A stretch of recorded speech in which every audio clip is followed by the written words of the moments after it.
Okay, guys. So if you follow along with the series whatsoever, you know that we have now finished all of the quests except for Dragon Slayer. So what we're going to be doing now is grinding up for Dragon Slayer.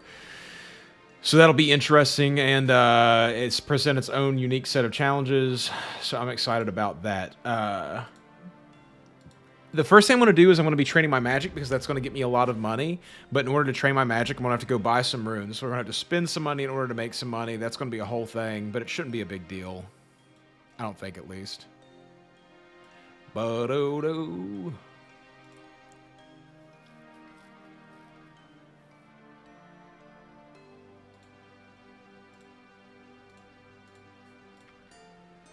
So like I said, I'm thinking that I'm probably going to take a little bit of food with me just because I know that there's some slip-ups that can occur in that area. So let's put everything else in here because I'm not super worried about any of the other stuff. We don't need the strength potion. I should have used that strength potion last time. I wasn't even thinking. Let's organize our bank real quick, too. I'm kind of tired of having this junky-looking bank. Into the consumables. We can release some of that stuff.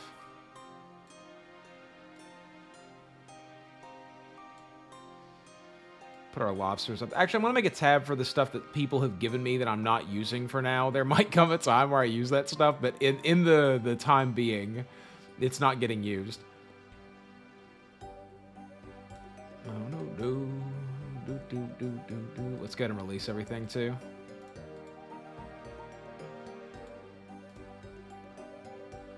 Steel chain body. I'm probably going to end up selling a lot of this stuff.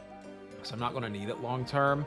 Like I said, I think from this grind, I'm going to end up getting a lot of really decent gear, just because there's going to be a whole bunch of stuff that shows up and makes it easy on me, especially like killing these ogress warriors. Like that's going to have huge drops. So we just have to make sure that we're getting all of those. Why am I? Oh yeah, because that's why. Okay, so let's put that in the skills.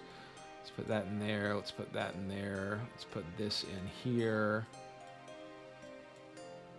Into the skills tab, into the skills tab, into the skills tab. Let's release these. Let's put this over here. Actually, that's quest items. Let's put that into the quest items tab. Let's move this tab closer down so we have our magic tab like right there. That's probably pretty good for now, I would say. Hey, man, thanks. I appreciate that. It's awfully nice of you to say. Okay, this is also that I'm going to sell. So let's go ahead and grab our runes out. We'll grab out our mind runes. I think I have to start with Earth Strike, so we have plenty of wind runes.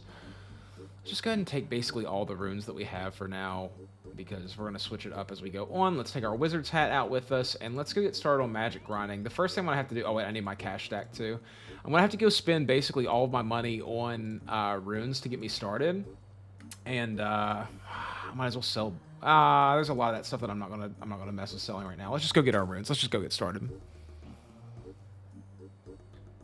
Why am I still carrying my mithril sword? And it's not like it matters.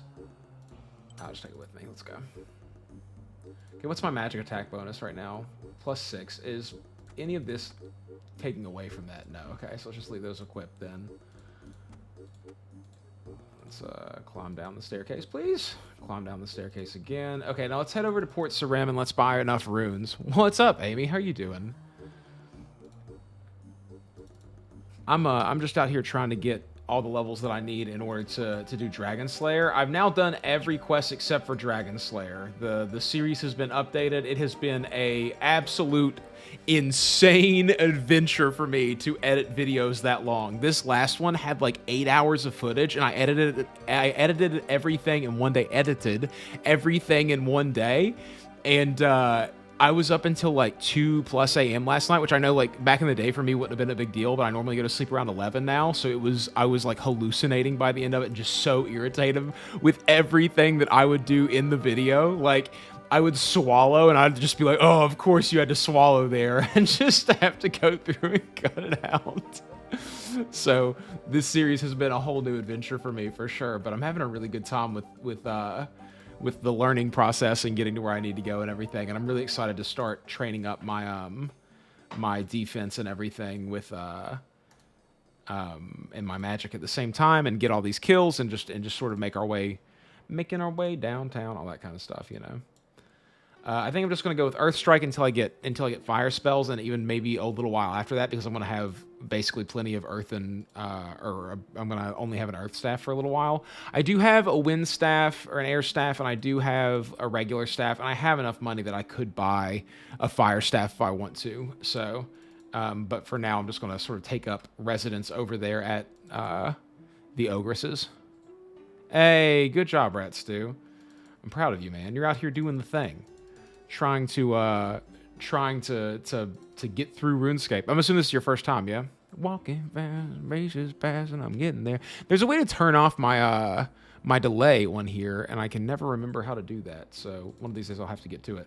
Also, let me know if I think the audio levels are pretty good. I think the music is like a decent level. I don't even want to say it. I want to put the idea in other people's heads. It's something that I'm aware of about the last video, but I don't want to bring it up on here because no one else will notice except for me, and I haven't gotten a single comment about it, so I'm just going to leave it alone.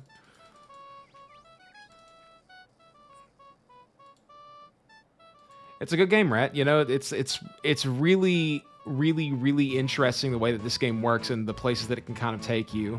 And it's something that not a lot of people have ever experienced. I mean, if you just look at like the sheer amount of people who've gotten to late game in RuneScape, it's very low. A rune pack, how many are in it? How many are in it though? It's 330. So if it's any more than 110, it'll be worth it. So let's just buy one and see what it is. It's only 100, so it's not really worth it over just buying, like, until these get to be a different value, right? What's the value of these? 3 coins still. Let's keep going. We're just going to, like, cash out our bank, basically, at this point. I mean, I'm going to make it all back from killing these things. They're at 4 coins now. Okay, so now it's worth it to buy a Mind Rune pack. So let's buy another one. Let's get, like... Let's get 900 casts. We're going to need wind runes as well, so let's go ahead and open up these mind runes. There's 965. That's almost 1,000 casts. How many wind runes do I actually need for Earth Strike? 1 wind rune, so, or air rune. What is it, air or wind? No trading, but not an Iron Man. I'm just honestly too deep in at this point for me to, by the way, Amy, I think it's through YouTube. There's like a setting on my stream settings, like through YouTube, that'll let me change it. But no, I'm not an Iron Man.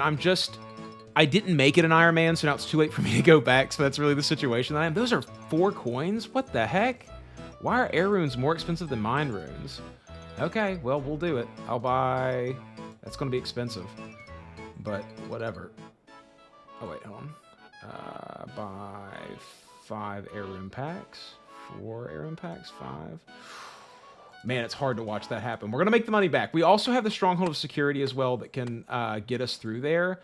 So it's not like it's the end of the world if we lose a little bit of money here. But it is hard to watch my cash stack go down like that. And I think it's going to be worth it long term.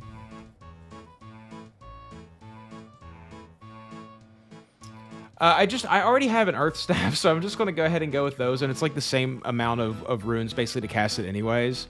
But it hits max hit of highest strike spell now. What? Really? That's really interesting. I didn't know that. Does Bolt do the same thing? Does Bolt also hit the highest?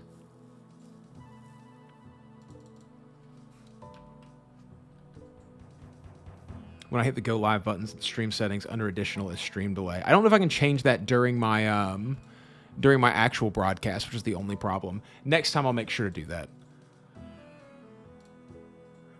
I don't think it's like the most obnoxious delay anyways.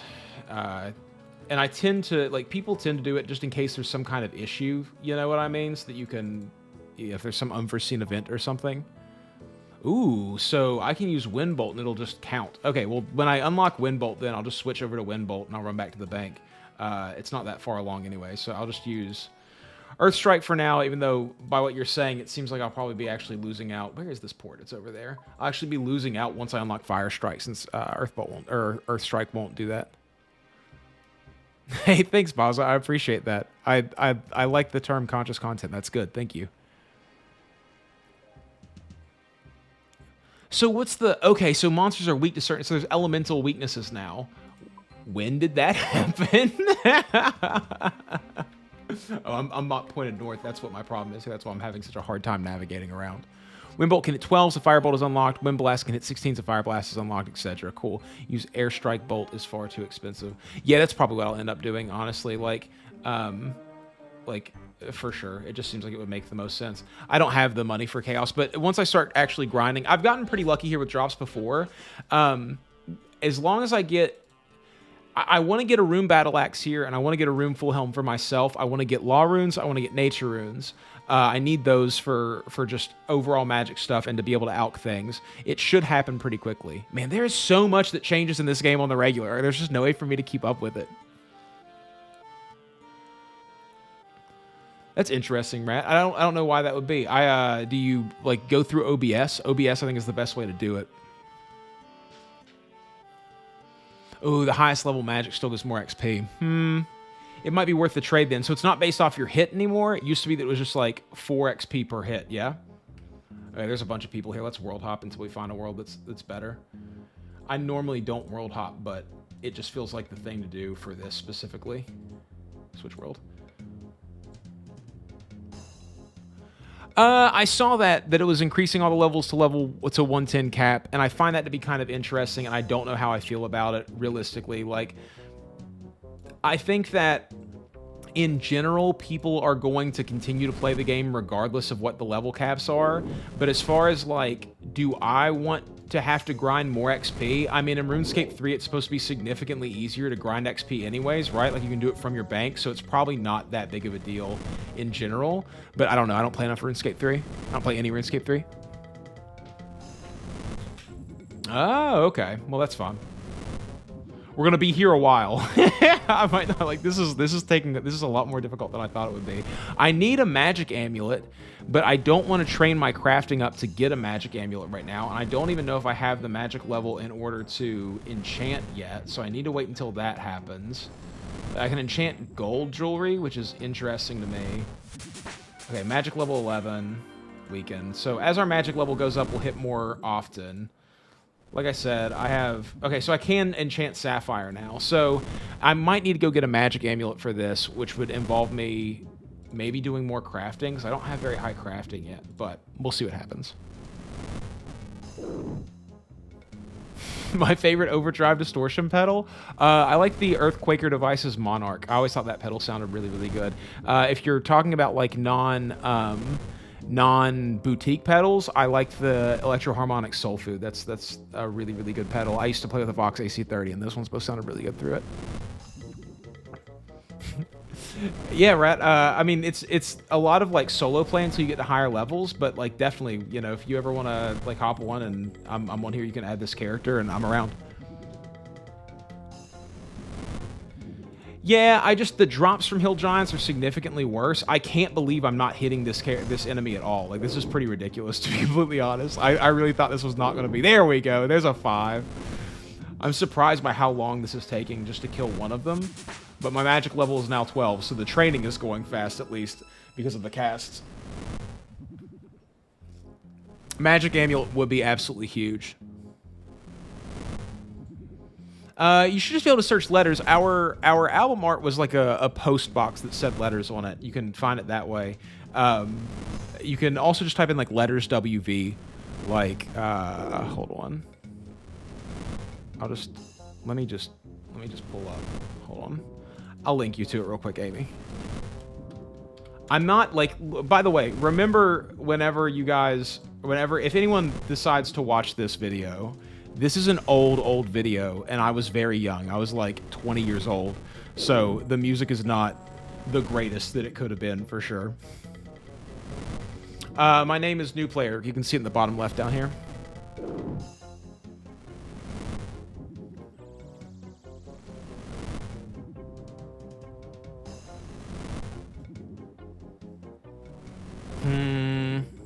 I'm gonna have to go look at some point. This is definitely taking a long time. Just to like, I haven't even been able to kill one single one yet, and I've used almost 60 casts on them. Level 13 magic, though. As the magic goes up, we'll be doing better and better for sure. Are they strong against Earth? Does anyone know what the weaknesses of these... Because, like, now that they have elemental weaknesses, let's just look that up real quick. Ogress Warrior. Old school RuneScape.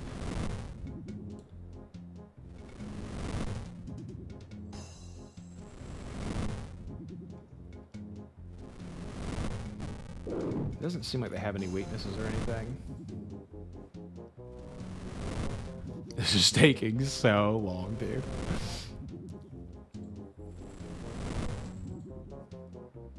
Word. I was wondering if they would be weak or strong against Earth.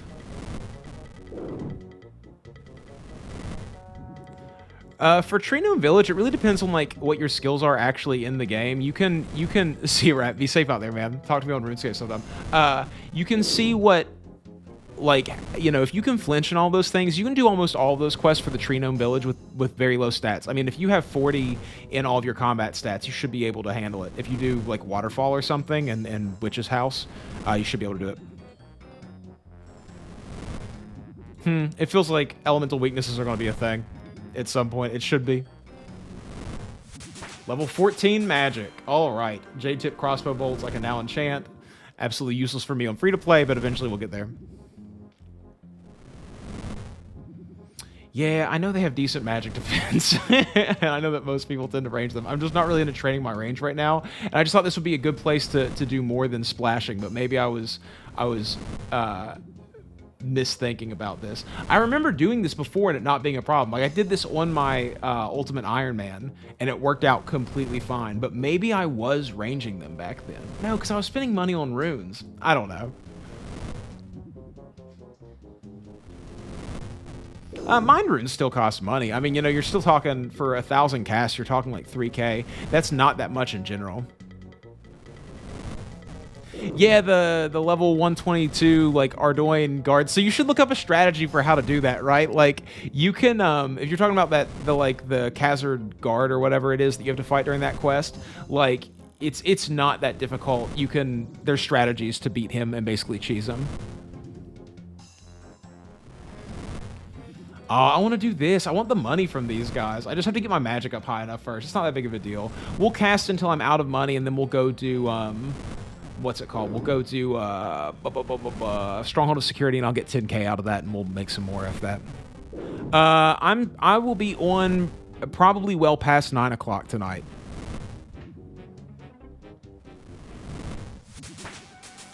Does it take extra... Hold on, let me look back here. Yeah, because I have to use air runes, right? Okay, I will make sure to do that. What's your name on here, Rats, dude? Type your name in chat so I can add you back.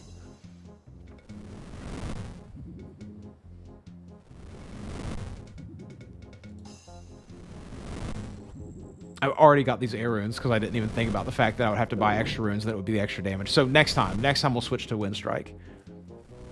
Yo, what's up, James? How you doing, dude? Yeah, dude, 2,000 total is a ridiculously high number. People don't even understand, like, because it seems like everyone in this game is maxed already, and I guarantee you that's definitely not the truth, just from meeting people all around the game. Like, there is a huge population, it takes so much time in order to get there. Crab Slayer, I'll add you. I say, guys, once I get full on my friends list, we will be out of luck as far as being able to add people.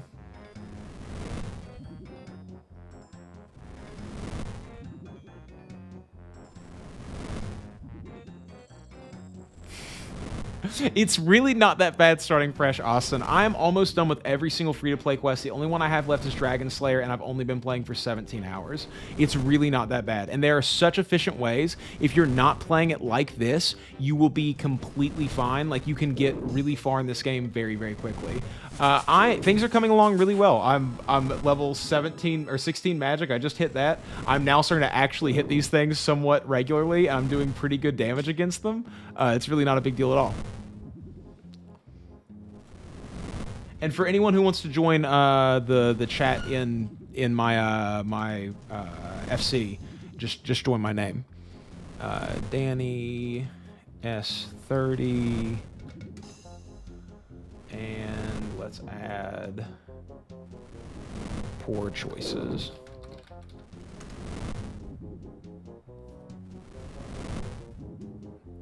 Wargaming? Like, as in like Risk? Or like what do you mean by wargaming? There we go. First death. Let's see what our drop is. Death runes. I will take that. That's actually huge. That's really, really good.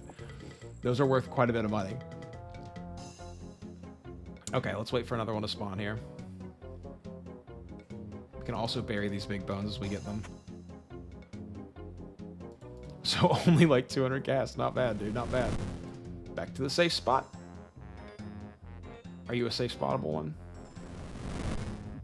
Nope. Nope, nope, nope. Okay, so it's gonna have to be this one then.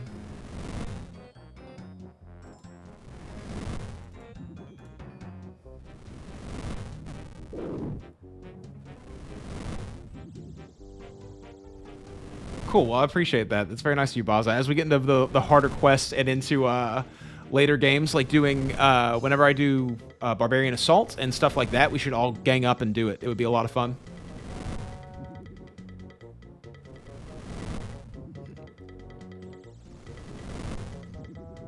Oh, dude, all those quests, they're so far off for you unless you're just going to absolutely rush there. Like, just enjoy the journey all the way back there.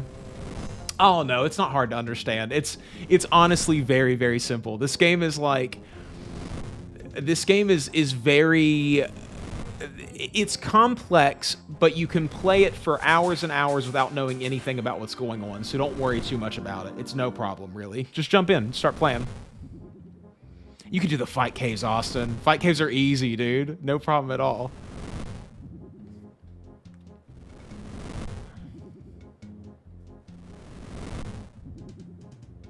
Thank you, Ag. I appreciate that. It's really nice of you. Yeah, I listen, man, you know, I've been playing it for a long, long time, but, like, all of the opinions that you see on this game are from super high-level people, and, like, the people who are really, really, really nice about this game and understand it and love it and actually have a lot of passion for it that are super high-level are usually people who are making content at a very high level and doing all those things, and then there's a lot of people who are sort of super high-level but are kind of gatekeepy about it, and I wanted to do that. I'm free to play until I beat Dragon Slayer, yeah. I will add you indeed. Sorry, I'm trying to get to all this stuff eventually. Ranger. Warhammer 40k. Okay, well, I understand what Warhammer 40k is, so I get that for sure. So you have a ton of miniatures, you build your own set, and then you play with those. It's not a clan chat, it's just a free chat right now, so, or, what's it called? Not a free chat, but, an FC, whatever that is. So you can just join it right here. It's just my name, new player.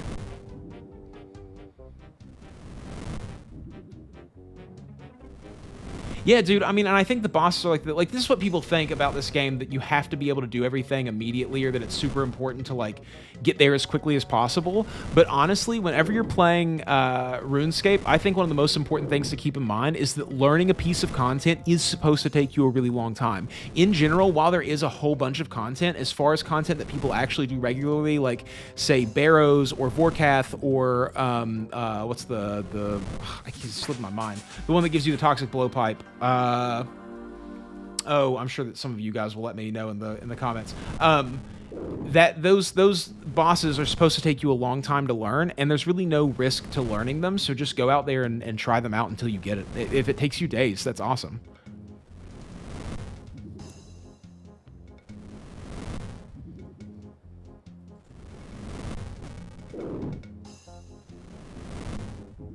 Zulrod, there we go. Thank you. No, I'm not on World 301. I had to world hop for this, so I can't remember what it was or what it is now. Money Snake, indeed. Get those scales and sell them on the Grand Exchange, Snake. How do you guys feel about the cracking down of the bots? I know people are still complaining about bots, but like prices have been soaring because they've been cracking down on bots. And I've seen some mixed opinions about it because for the people who are buying gold out there, it's really frustrating them. But for people like me who are excited to be able to get drops and actually sell them for real money again, I'm stoked. Hopefully bonds will go down and hopefully the price of items will go up and I can afford bonds without having to pay money for members anymore.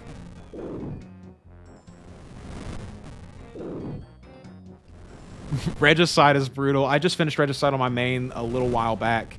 I've been on a major quest haul on my main lately. Underground Pass is a lot of fun. I like Underground Pass. I know everyone hates that quest, but if you've done it enough times, and I've done it like 10 times at this point, if you're prepared, it's really not that bad.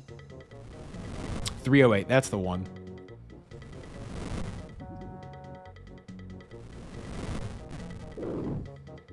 I agree. I also think it's really good.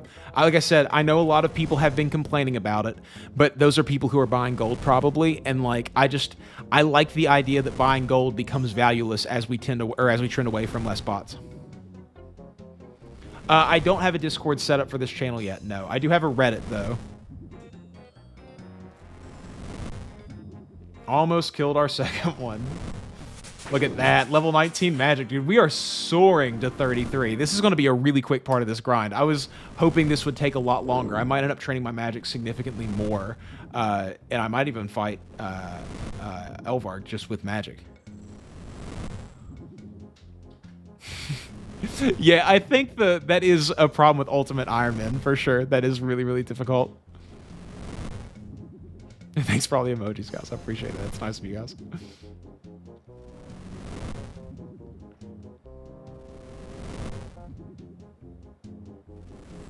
No, I haven't. That's on my list of videos to make, talking about his new game, and I might even end up like watching it on stream at some point, or watching some stuff about it on stream. I've seen only like screenshots of it, and it looks really, really good. It looks like RuneScape, honestly, just with different graphics and a different aesthetic to it. And if it's going to be good, I mean, I'm going to play it when it comes out, and we'll find out if it's good then. You can really just area loot the map piece. Well, that's pretty cool, though. Like, I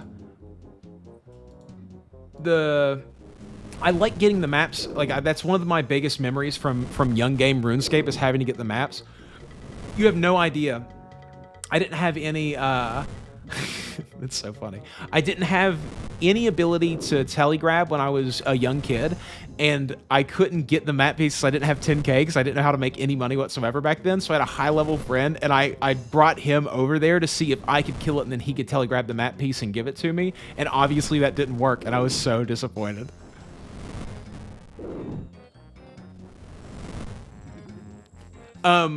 Dude, honestly, playing up with 28 slots is like weirdly freeing. Not having to go back and forth to a bank, only having what you need in your inventory, and like prioritizing things, dropping them and picking them back up whenever you need an extra slot or two is honestly not that big of a deal. I've played, I don't know, 30 hours on Ultimate Iron Man so far, and it's fun. It's a good time. I can't remember what the account name was at this point, so I don't think I'll be able to play on that character again. I'll have to make a new one, but it was fun.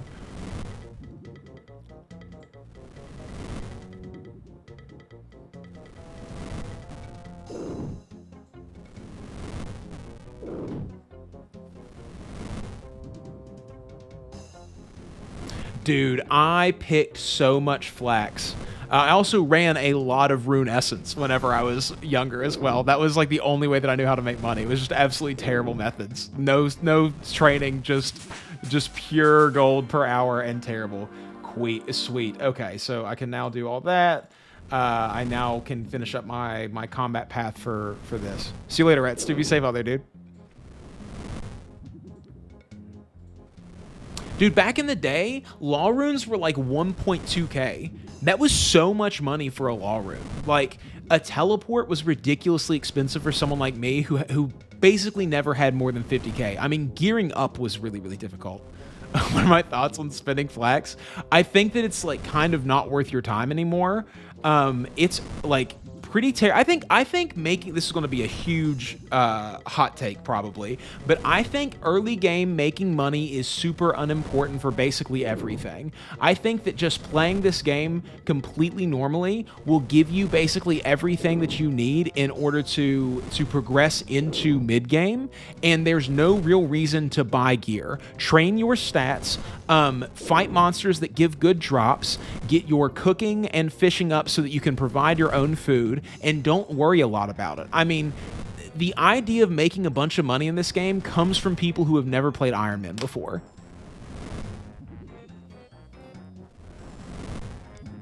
Dude, I forgot that hobgoblins were the way to get nature and law runes. That was a great way to make money back in the day.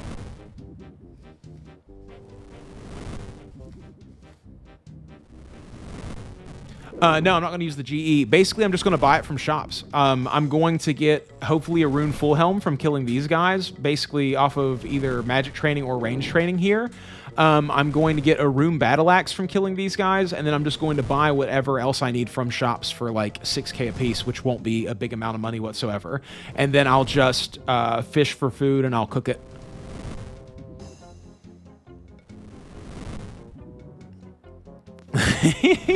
You can just buy it from shops, man. Like I said, this is like a money-making method just so that I can gear up a little bit. But, I mean, if you did, you know, once I do the Stronghold of Security and I get the boots from there and get that 10k and then train my magic up and everything, this is going to be a pretty easy grind, honestly. Awesome, Phil. I appreciate that, dude. Yeah, I try to have a positive outlook. I love this game. Like, I know that it probably doesn't come across because I say negative things about some things, but it's just about, like, my own personal experience with it. I still love it. A sword is better for Elvarg? We'll see what happens. Whatever I can get. Like I said, I'll get a rune battle axe just from doing this, and then if I can turn that into some kind of rune sword, I'll definitely go about that. I now have low-level alchemy. That's sick. If I can get some nature runes from these guys, then the drops that I get will be able to be out, and everything will be perfect. We are killing much quicker now. We're on our 3rd kill. This has taken us not very long. Let's see. Let's open our loot tools and just see. 3.9k GP. That's not terrible. Let's actually dismiss you for right now. Death runes. I'll take them. I can sell these to shops at least and make some money off of it. I don't think alching them is worth anything. High alch 20. Oh, 108 each. Never mind. Low alch 1800, 72 each. Yeah, I'll probably just end up selling them to shops for a little bit of money.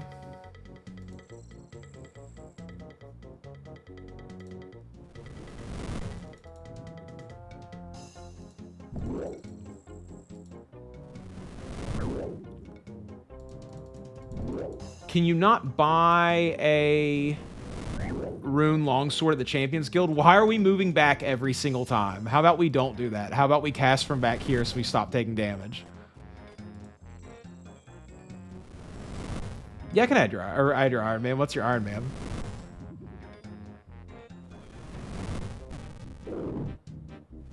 But in the Champions Guild, can't you buy like a rune longsword?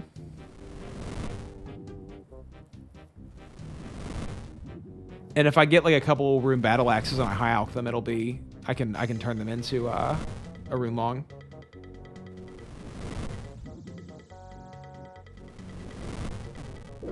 Yeah, no chains from these. I'll have to buy it. I think they sell all of that in the Champions Guild, right? That's where you buy rune gear as free to play. With a space in between each one. You have a nomenclature, I can tell. M is lowercase. I don't know if that matters. I feel like it's not case sensitive. Should have just caps locked.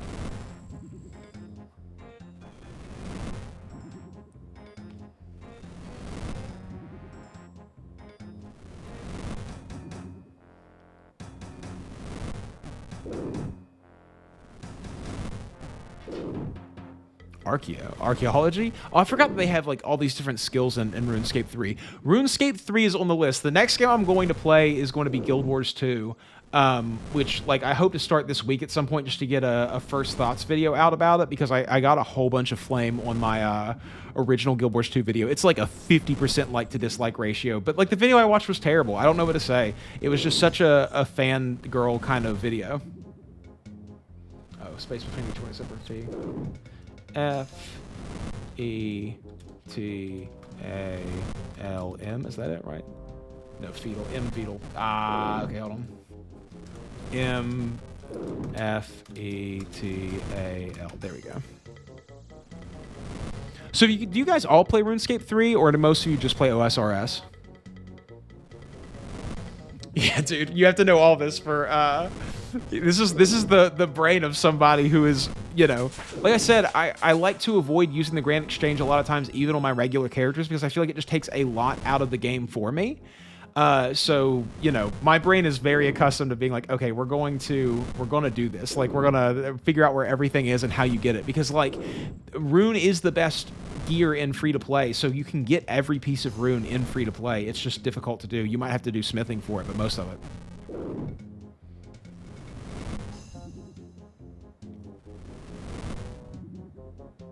What's power creepy about archaeology? You only play Leagues on old school? I don't blame you for that. I also think that Leagues is the greatest dopamine trip that you can have in this game, hands down, just full stop. Cosmic runes. Okay, so now we can enchant a magic amulet.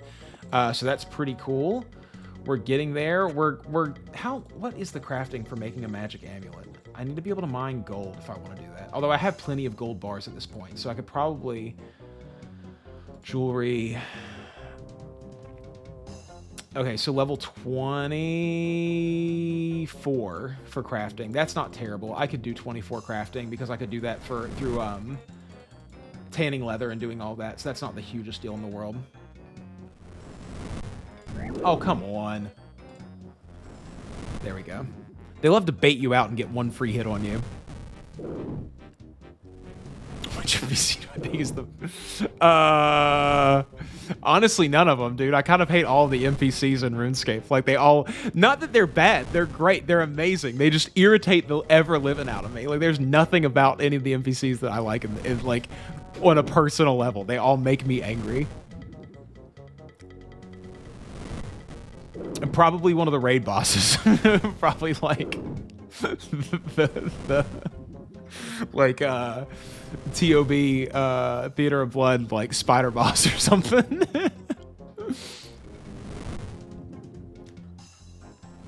How does the HP scaling work in RuneScape 3? Someone needs to just, like, leak me a RuneScape 3 thing. Whiz, dude, you...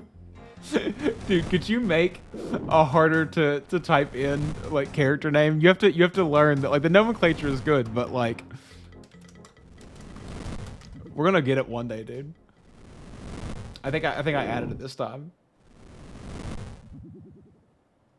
There we go. Really? That's interesting, Amy. See, so you must have come in after Evolution of Combat. And I think a lot of people are in the same boat as you. Listen, this is something that people don't get. Other people's opinions about things do not negate or make your opinions less important. Like, you can have varying opinions from what the status quo is, and you're totally valid in that. People are allowed to disagree with you, but it doesn't matter. You know what I mean? Like, it's not like people hate you for having a different opinion. They just think that you're wrong and feel a different way to it. But, like, that's totally fine. You're allowed to have different opinions. So I used to be super into fashion in video games in general, but nowadays I'm more of a drip lord, where I just equip every new item that I get until I just look completely mismatched and just have the goofiest looking outfit on of just the hardest to find items that I can get. Case of your girlfriend, LOL. Level 23 magic. Okay, we're kind of cooking, honestly, on magic. Like, this is going pretty fast. Once I get my, once I do stronghold security and get a bigger cash stack, I'll switch over to just wind striking these guys. So it'll be a lot more viable long term.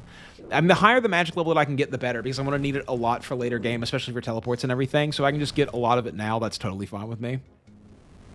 The dwarf with free beer is the only children. I agree, dude. He comes in. Everybody else, I can't take those. I wish I could. I cannot take this cash stack. Someone please pick up this 1 mil cash stack before someone else takes it, dude. I can't take that.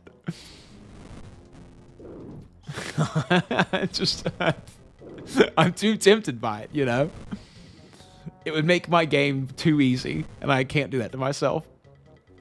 Okay, so it's just times 100 HP. That's interesting.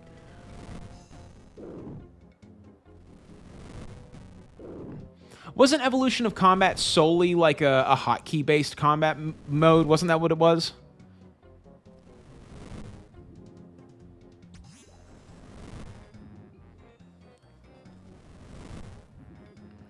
Yeah, I mean, I've had some conversations recently about people about how evolution of combat was just sort of like the nail in the coffin for a lot of people. But realistically, taking away free trading and getting rid of the wilderness is really what did this game dirty in the beginning. You know, like I forgot about them making it to where you had to have even numbers of value in order to be able to trade things, and that made this game terrible.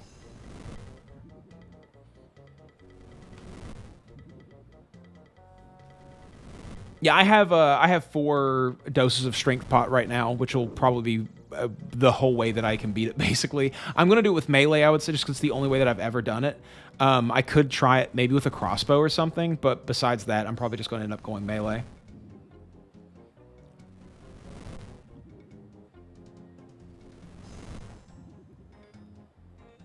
I'm going to play RuneScape 3. I don't have any kind of hatred for that game the way that I know a lot of people do. Like, I think it looks fun. Tiff liked RuneScape 3 more than she liked OSRS upon first trying them both out. So it'll be interesting. What happens if you drop a pet in free to play? It's gone, dude. You can't pick it back up. Who knows?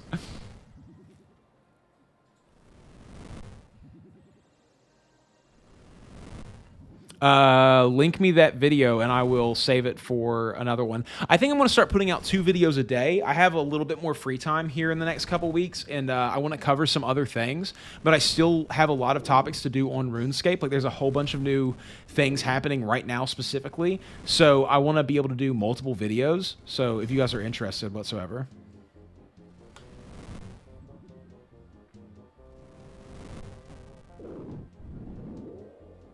Mithril Kite Shield. That is huge. I do that's a giant upgrade. Like, this is why I'm here, because that is a absolutely massive upgrade. I have been using a bronze square shield up until this point. As far as training my combat skills, that will be totally and utterly massive. Like, huge, huge, huge. People have been saying, you know, go to XYZ, it'll be easier, that kind of stuff. This is why I'm here, because these monsters drop significantly better items than anything else. This is the best money-making spot in old school, or in free-to-play in old school, in my opinion. And also, it's just like, dude, that's a huge drop. If I can get some nature runes, like, we are going to be absolutely cooking. I have probably 12 or so kills in total that I can do on this grind just with the money that I have currently. And, like, I might not have to even go and get more. This person is so confused, dude. They're like, what are all these people doing here? Yeah, not an upgrade for Dragon Slayer, but for the account in general, it's a huge upgrade. No. Dragon Slayer want to be obvious. Well, actually, you know, I mean, for fighting the lesser demon and fighting the guy, the mage in the labyrinth, it will be huge.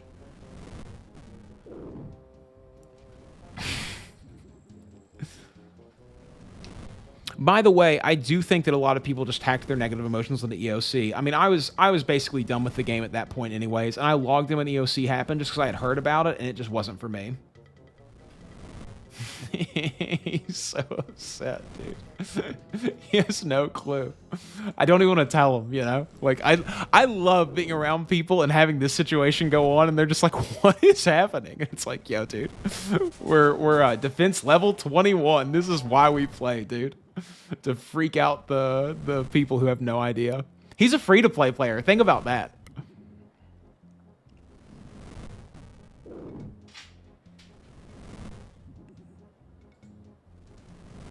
What drops some good free-to-play? I have to go back through the chat and see what drops some good.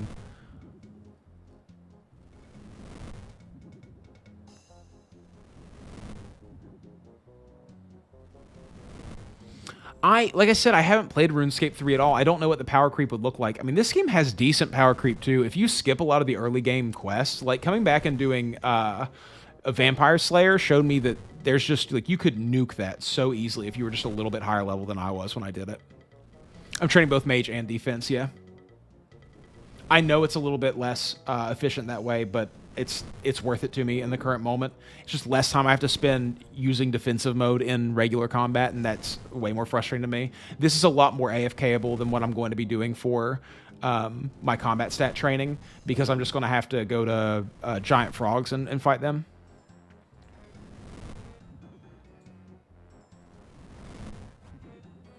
Yeah, you can safe spot the lesser demon. I might do that with magic then. We'll see what like the best way to actually go about doing each thing is. I'll have to make a game plan. I really haven't done it. Why are you dying, James? Is it less accurate? Is that what the problem is? Here, let's switch to just magic just for a minute, just for you. Let's see if it's any better. It gives me less per cast. No, it doesn't. Okay, never mind. I don't know why it did a 9 there. It's a 9 again. Is it every other one? Bro, you guys are bringing the other people into the fold. Nope, no sand crabs. No crabs at all, period.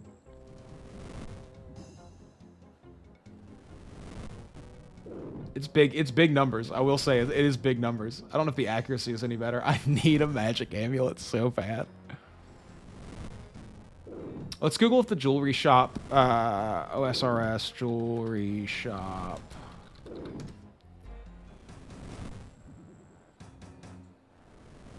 Let's actually just sapphire amulet.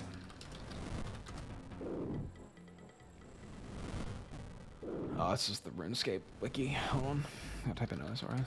I should just stay on the wiki, honestly. I have been told that. I had no idea prior to just coming here. Okay, where do I actually get this? No, it's just stealing. Small chests and stealing, that's it. Port Sarum, actually, Groom's Gold Exchange. There is one there, so I can buy that, and I can... Okay, now we're level 25. We can now teleport to Varrock. If I can get some Law Runes, we will be in frickin' business.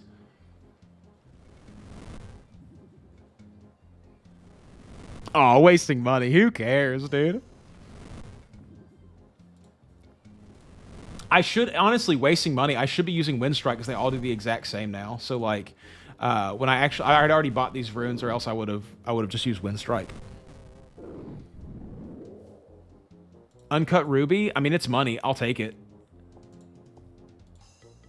I have a pretty good stash of gems now. It's not good money, but it's money. I'll take it.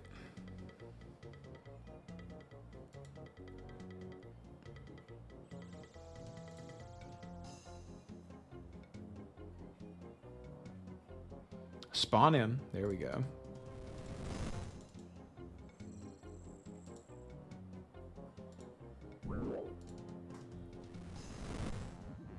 No, come on. What are you doing, brother? Let him come through. Stop trying to get me killed here. There we go.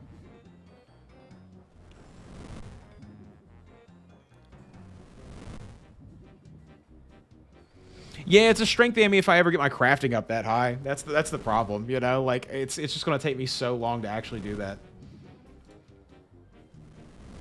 Okay, let's see. So how much is it? It's only 900 gold for Sapphire Amulet. So the next thing I'm going to buy is definitely going to be a Sapphire Amulet. Because it'll just help me get there so quick with this. I mean, it'll be huge for my magic bonus. I also need a blue top at some point. I think that gives you a magic attack bonus as well, right?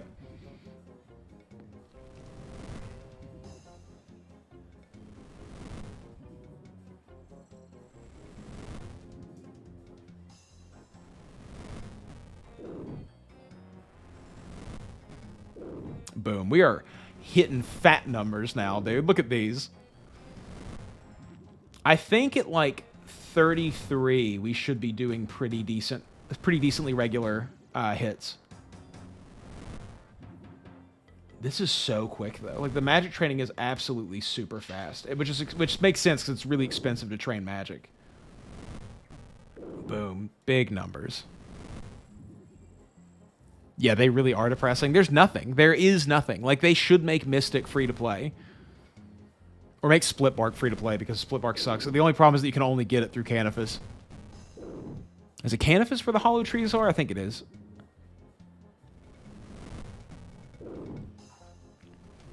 What do you guys think about the idea of old school RuneScape increasing the stat levels, the max stat caps? I'm sure I can predict what people are going to say, but... that would at least be something for sure, Dennis. I did not get the link you sent. Hold on. Do me a favor, Ag. Hold on.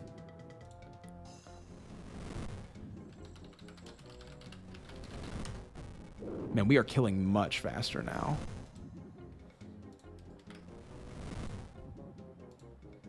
you do me a favor and post it in here, Ag, that will... Did it come through? Hold on. It's r/Rubus Cubus. Just go to r Rubus Cubus and post it in there for me if you don't mind. I tried to link, but for some reason it just changed the link to whatever that was.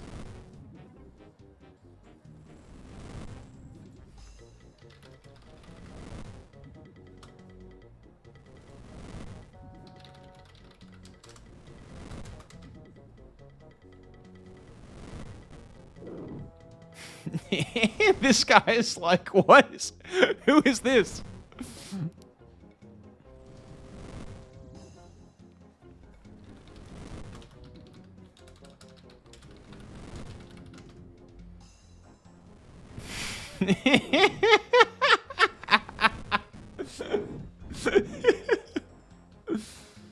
Hey, Chaos Runes. That'll be good, too. I could even do some wind strikes or some wind bolts if I wanted to, but I want to save these just in case for later.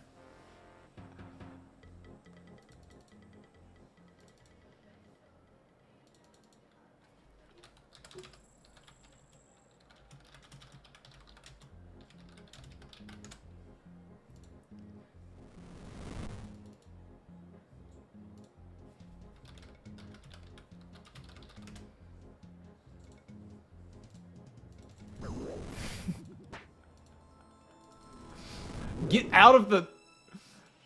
No, stop. No, I'm gonna die, bro. Hold on. I don't want to get hit with another 8 here. Attack him from here. Thank you. Gee whiz, dude. It's getting dangerous. Dude, he will never... Like, it's so right in front of him. He has all of the information that he needs to make an educated guess, and he just won't put it together. I do have Discord, Ag. Hold on. I have a personal Discord. I really don't want to share my personal Discord yet. Hold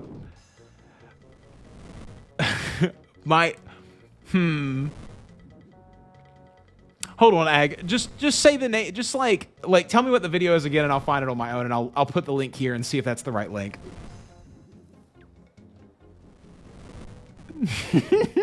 Dude. Very likely that I die safe spotting at some point.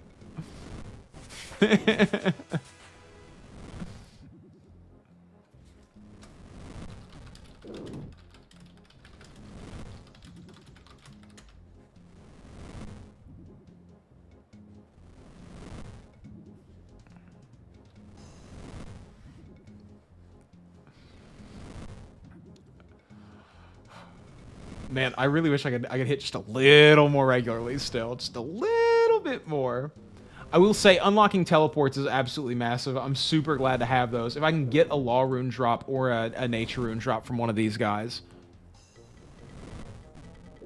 Thanks, Juice. I appreciate that. Super nice of you to say. Bobby Nobank EOC videos. It's one of the newer ones. Okay, here. Let me go find that. I saw something about a guy who reviews people's banks, and that sounds really, really interesting. If you guys know who that is, I would definitely like to watch it. Bobby No Bank, EOC, RuneScape.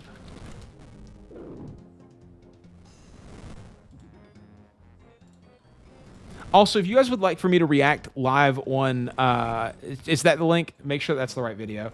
If you guys would like for me to react to videos live on stream at some point, let me know. I wouldn't mind doing that. It's just, I haven't done it yet.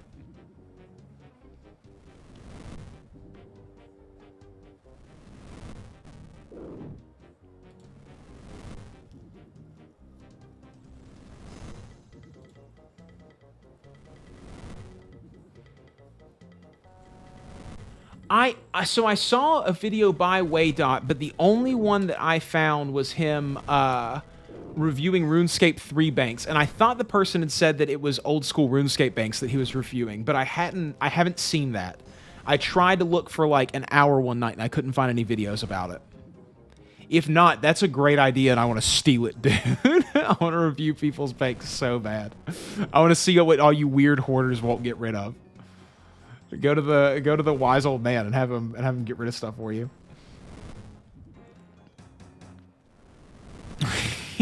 I saw a video someone recommended that someone told me would take like 4 hours for me to react to because I paused too much.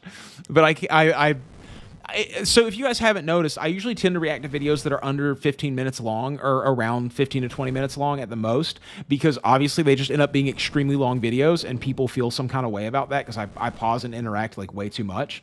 But I like reacting to longer videos for sure. Cool. Okay, Ag. I'll make sure to get to that one because, like I said, I'm always looking for more content. My favorite FPS. Ooh, first person makes it difficult. I obviously like Fortnite, but that's a third person. So my favorite FPS, like as far as games that I've actually put an extremely like large amount of time in, if we're talking games that are meta currently, early Halo games, Halo 1 and 2, and those are probably like my favorite first-person shooter games to still jump in and play nowadays. I've beaten both of them a lot of times. But if we're talking games from way back in the past, the James Bond game for PlayStation 2 was one that me and my friends played an unbelievable amount, and that one was super-duper fun. And now he plays RuneScape, Amy? That's interesting. What's your guys' favorite games that aren't RuneScape? This is the question that I had thought of the other day of like, besides RuneScape, Fire Runes, I'll take them. I need them for a couple things anyway, so it's stuff I don't have to buy. Why not? We're getting close to having to go get more money, and we really haven't made that much. Nightfire, that was the one. GoldenEye was good too, don't get me wrong, but I think Nightfire did it like so much better. I love Nightfire, dude. I loved the grappling hook. I thought that was super cool. It added like a whole new stealth mechanic into the game that wasn't there before. Oddjob being shorter than everybody was still frustrating, and yeah, I don't know. The James Bond shooters were awesome. Oh, is he gonna leave now? No. Come back. Listen, I know I went a space too far, but come back.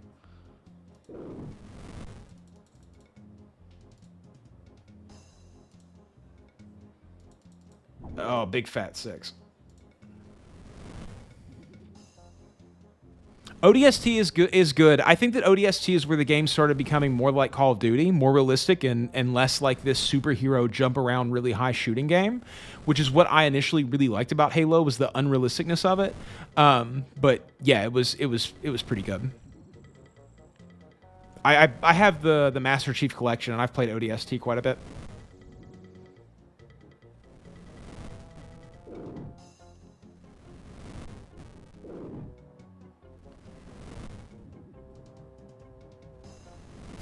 I'm sorry that you play on a potato laptop, Kid Dub. We've all been there. Don't feel bad.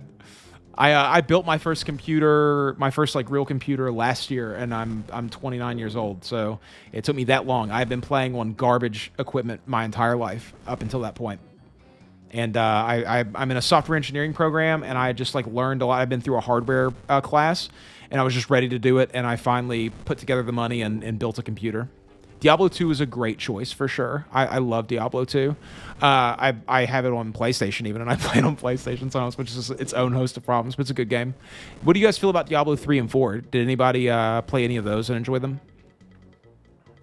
Guilty Gear is good. I've played a lot of Guilty Gear. I had a friend back in the day who was really into fighting games. He was my next door neighbor as a kid, and he introduced me to a lot of fighting games like Guilty Gear, and he was super into Smash Brothers and all that. He was like the guy who was better than everyone else at Smash Brothers. Dragon Ball Sparking Zero looks super good, and I'm really excited to play it. Like, I love Dragon Ball Z, Budokai Tenkaichi, and Budokai 3. I think those games were absolutely premium fighting games back in the day. It was just a super fun time. So, you know, good times. I need to play, what's it called? Path of Exile. Like, I haven't gotten into Path of Exile at all, and it looks really, really good. Yeah, dude, break their shields with the plasma pistol and then just absolutely go in.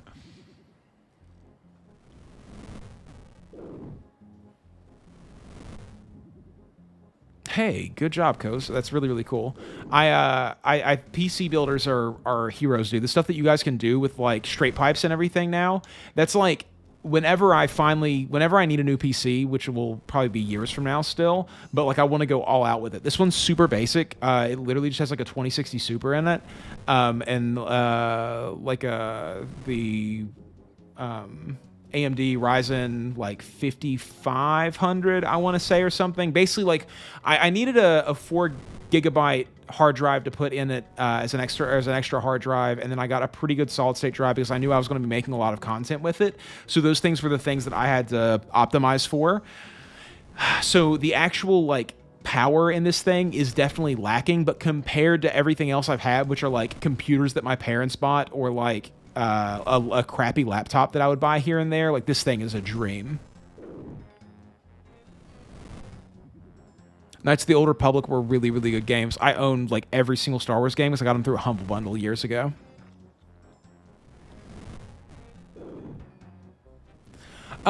You know, that's a really good question, Brian. I'm not sure how long I'm going to take this series. I think after Dragon Slayer, the goals become a little bit more, like, less about the new player experience, right? Like, I definitely want to get to level 60 attack, and I want to do, like, Monkey Madness or something, and complete some of the quests that everyone tells you to complete in members, like Waterfall and Witch's House and all those kinds of quests.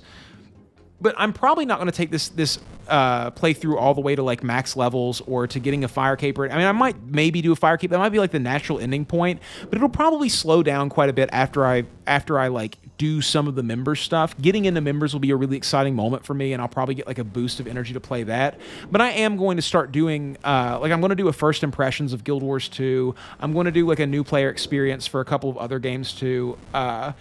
So like, you know, I'm already moving into covering other games. I'm forcing the YouTube algorithm to put me in people's recommendations for those games now. So like, you know, it's one of those things where I love RuneScape and I'm going to continue to make content for it along with everything else that I do. But like, you know, I'm riding the wave currently and I'm really enjoying it and having a good time. And whenever that stops being the case, I'll probably move away a little bit from making the content.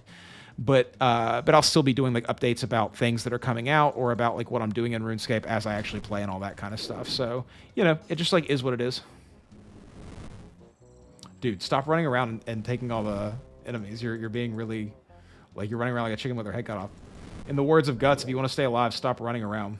No. There we go. Thank you, Yoshi. I appreciate that. It's going to go on for a while, for sure.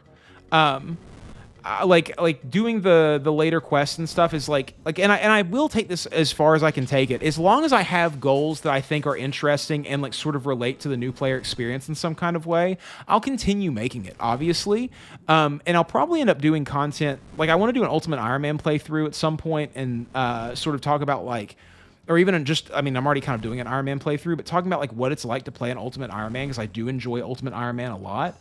So like, you know, stuff like that will be something that I'll probably be doing. Dude, I started on RuneScape Classic. That's how I fell in love with this game originally, was playing RuneScape Classic. And people, if you have never played RuneScape Classic, the things you take for granted in this game are numerous. Like, it was a pain in the ass. Only one person could talk to each NPC at the same time. And there were a lot of players and very few worlds. Banking was hard. You had so much less storage space for things. I mean, it was just really brutally difficult.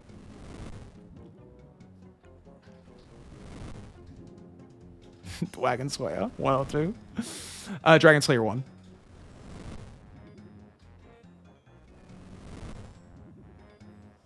I think that I will do a video about diaries at some point. One of the best upgrades that you can get for your account, in my opinion, especially early on, is doing the Varrock Diary 2, or the medium Varrock Diary, because that allows you to teleport almost directly to the Grand Exchange, which is an unbelievably close teleport to a bank for basically little to no effort.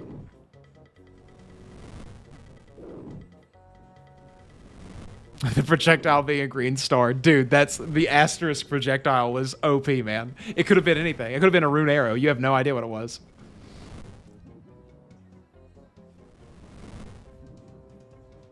Oh no, Amy, I'm so sorry. I had COVID like a month ago at this point, and it was pretty brutal. But luckily, it only lasted for like 2 days for me, so hopefully a quick recovery for you. I hope it's not your first time having it. Well, Yeah, I guess because I hope that you know that you don't have really, really negative effects with it.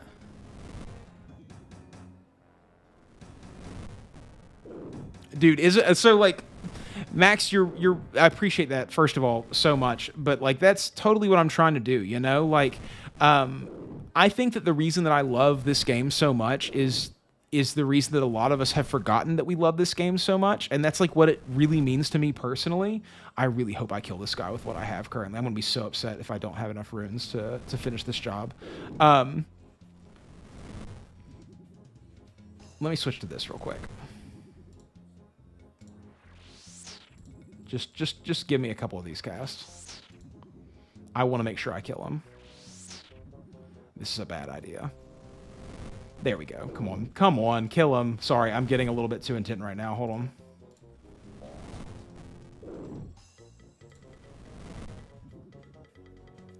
But anyways, I think that that's like the thing that makes this game so special is sort of the experiences that we have with it. And like, not only am I interested in talking about my personal experiences, but I'm also really interested in the fact that there's a whole bunch of new people who are young people like what I was when I was a kid. I don't have enough mind runes. This is really frustrating. Let's do this.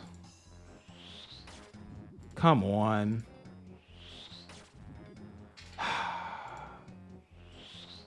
Okay, well, that's it. Okay, back to Port Saron to buy more stuff.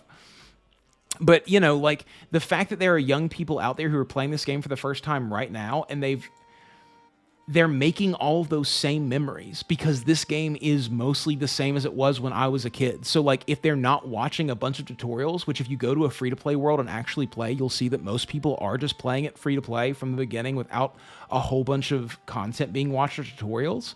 And I think that's really, really special. And I love sort of tapping into that and pulling these memories out of people. I love hearing about how someone got into RuneScape. That's one of my favorite things in the entire world.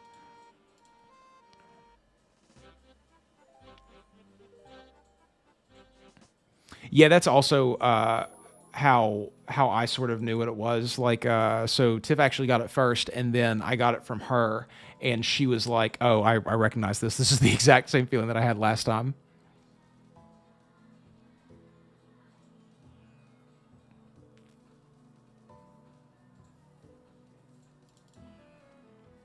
But like, so many people have issues with this game because of how like how hard the later game content is, and I think there's just so much to actually do before you get to later game content that like all of that worry and anxiety about all of the late game content I just feel like is irrelevant, you know? Like if you've never played before, man, I say this all the time.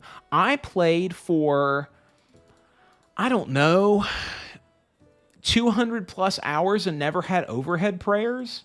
So just like think about what that means. Think about the fact that I never had overhead prayers and I had already done Heroes Quest. Like, that's how unoptimized I was to be playing this game. Dude, that is such a problem with the modern day. Like, when I got sick, like I said, luckily I bounced back really quickly. But, like, if I wouldn't have bounced back really quickly, I don't know what I would have done. Let's buy as many mind runes as I can. And we'll start wind striking. And then we will figure out money after that. I have a bunch of stuff to sell, but like none of it's really going to be worth anything. Ooh, actually, let's do this.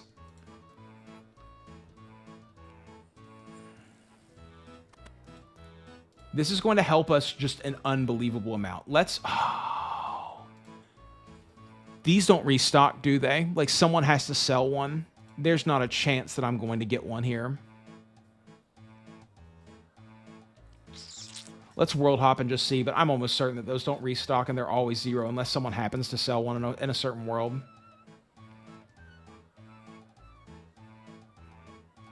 Thank you, Max. I appreciate that, dude. That's so nice.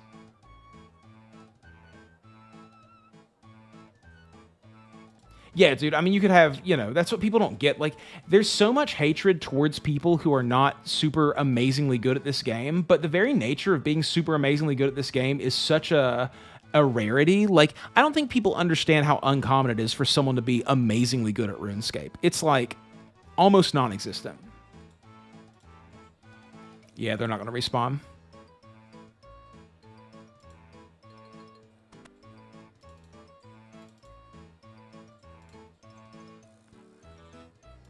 Okay, we're going to...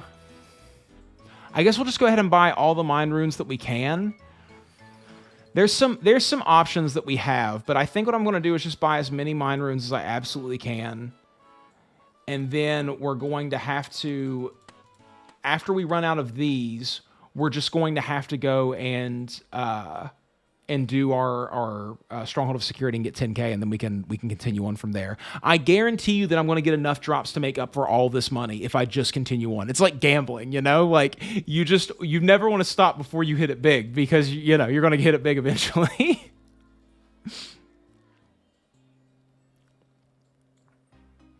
Yeah, man, Dakota, dude, totally. Like, I also don't do a whole lot of like the high end rating or anything. I do enjoy it. I've done a little bit of Tombs or Tombs of Amasket, but besides that, I haven't done much of the high end rating, and I'm really just like am not there yet.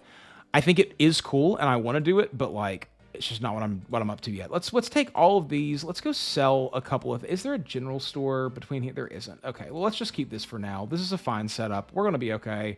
Let me grab just a little bit more food because we got absolutely smacked up. I'll grab a couple salmon, and we'll go take care of that. I have so many strength potions. We could run back and get the rest of our combat path rewards, but I'm not super interested in that, so we'll just go ahead and do this for now.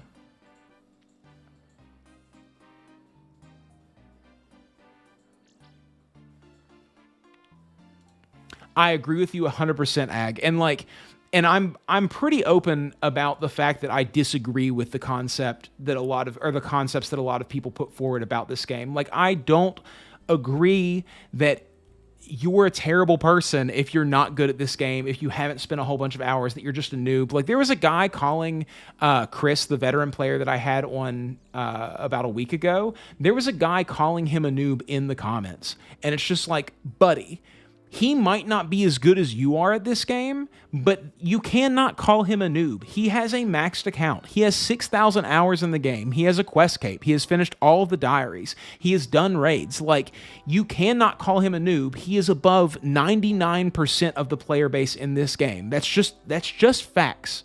It's such an odd mindset that people have about things.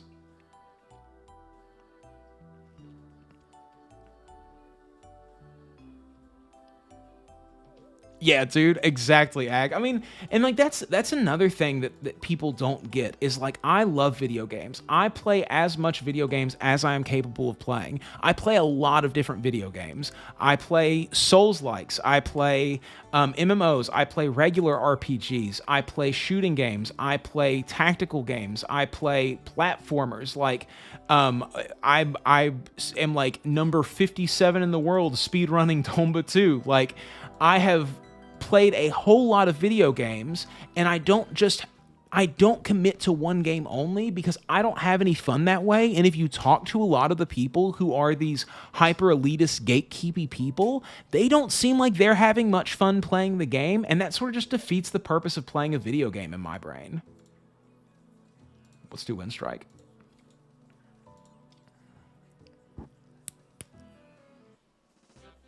Yeah, dude, he does it because you have to, because he loves it, man, because it's like a deep need in him, you know? Like, I don't know. I've been around a lot of people who do things at extremely high levels. Like, Chris, as a person, is an extremely high-level human being. You have to think, Chris makes video, or used to work for NASCAR, making like all of their promo videos and doing all of that stuff. He's like a top tier, high level editor. He's made music videos for famous musicians. Like, he plays drums in I Set My Friends on Fire, which is like a large tier touring band that has like hundreds of thousands, if not millions of monthly listeners on Spotify. They've been a band forever. Like, he is an incredibly talented, super skilled person at everything that he does. Like, and all of those things have negatives that he has to deal with, and like everything has pieces of it that you don't like. Like, just because someone complains about a certain aspect of a game, like, that doesn't mean they don't like the game. And people are just so confused, you know? Like, there's so much warping of the perception that it's a problem. He still drums for I Set My Friends on Fire, like, actively, like, all the time.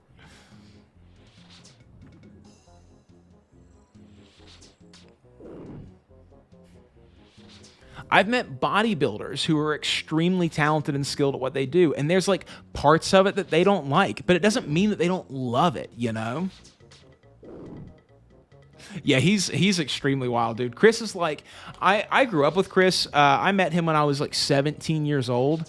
He lived around here, and like he was just an extremely talented guy. Like he was always playing in bands that were really, really good, and he, you know, got lots of gigs and everything. And we just, you know, were fast friends. It was really easy to talk to him. We always had a good time hanging out and everything. And so the band that he was in previously was this band, Time and Distance, which is like a local band that had been around forever. And they ended up going on a European tour with I Set My Friends on Fire. And then I Set My Friends on Fire just like met Chris and was like, dude, you're amazing. Do you want to play for us? And he just said yes.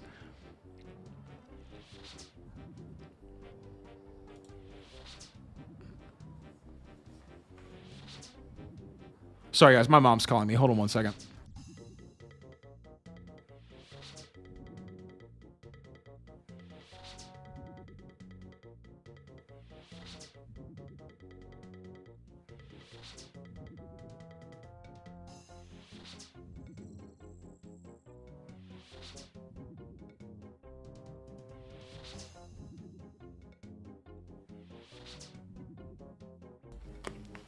Sorry, guys. I try to answer whenever my mom calls. I used to be that guy who just like always avoided. You know what I mean? And it was maturing for me means making sure that I answer the phone instead of just not doing it. I'm still bad about texting back, but if you call me, I will pick up. Nightmare mode. I have watched Settled's versions of it, where he has only 1 HP or whatever. That was like really, really interesting and good. It's not for me. I don't have the money to buy membership that many times. Yeah, dude. I in like critique, and it's the problem with World of Warcraft. Like, a lot of times people get brought into this fold of thinking that people hate the game. Like, Asmon wants nothing more than for World of Warcraft to be his favorite game that he plays all the time again. Like, but people listen to him talk negatively about it, and then they start to like adopt this mindset without the love that he has. And then it spawns all this hatred for the game. Like, I made a video about the War Within and how I was really excited for the War Within, and like I'm going to play the War Within, and I'm going to probably make a couple videos about it, but as far as venturing into making that content, I'm probably not going to do it super hard because, like, dude, the people in the World of Warcraft community are so angry and bitter that they just attack you for even liking the game. I love my mom, dude. She's awesome. I don't know how to explain it. She's really cool. She's super nice.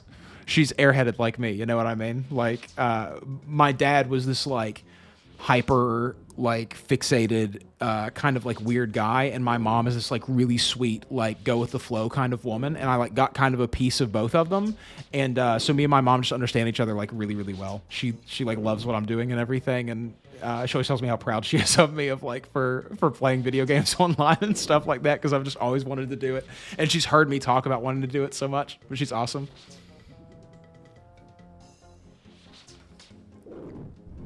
I feel you, Amy. My dad has moved on as well, and I get that, dude. Like, I wasn't even super duper close to my dad, but like, yeah, I find myself all the time wishing that I could talk to him again, especially as I get older and just like understand him more, because I become more and more like him all the time.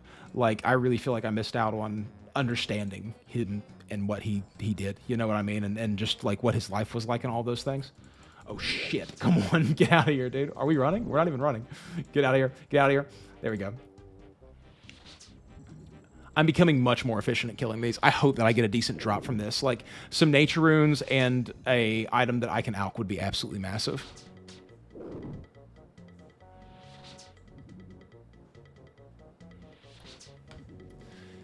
Hey, Juice, I totally feel you. Like, I don't think that anyone should play any single... Sorry to get heavy on you guys, by the way. But I don't think anyone should play any game for 30,000 hours and then be like, I'm going to keep going at this.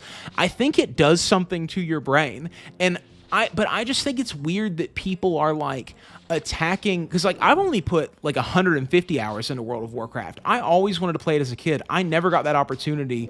I didn't have the money for a good computer. I didn't have a good enough internet connection. Really, I didn't have money for subscriptions. $15 a month was a lot of money back then.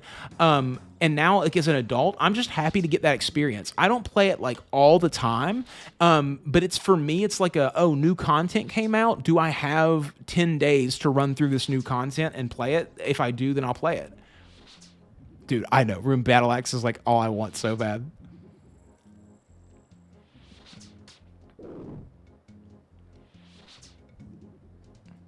Mad props, Amy. As you get older, dude, the losing the parents thing is such a terrible thing. That's why I said, like, for me, just like the appreciation for what I still have is really, really huge. Because like when you lose something, you start to understand how much what you have is important.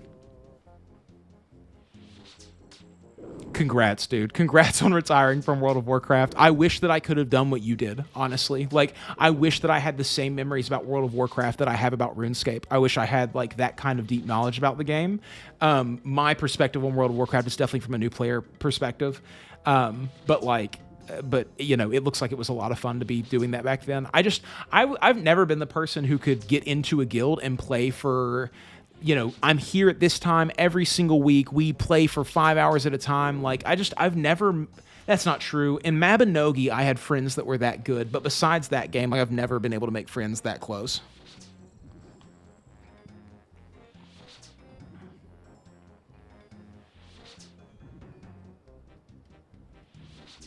Heck yeah, Teano. Nice. I've played quite a bit of FF14. I actually talked about it a little bit in my not my Elder Scrolls Online video, in my Guild Wars 2 video that I made today for tomorrow. Like, Final Fantasy XIV is a really, really cool game, and the reason that I started playing Final Fantasy XIV is because of how much everyone who plays it loves it, and how much the Reddit was just filled with positive things to say. And coming from World of Warcraft at the time, where everybody hated on that game and loved to talk smack about it, it just was refreshing. But my problem with Final Fantasy XIV is how long it takes to get through the MSQ. A PS for my first time. What's a PS?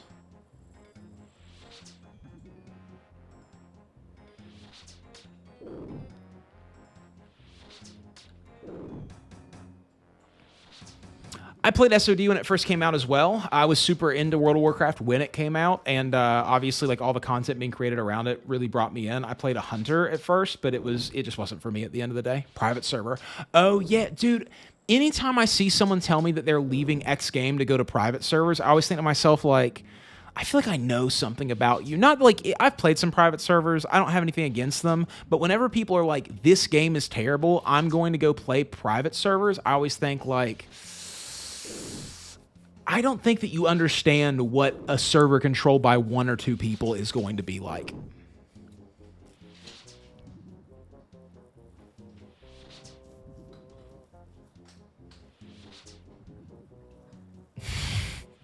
Dude, people who think that fun isn't the only reason that you should play a game are crazy.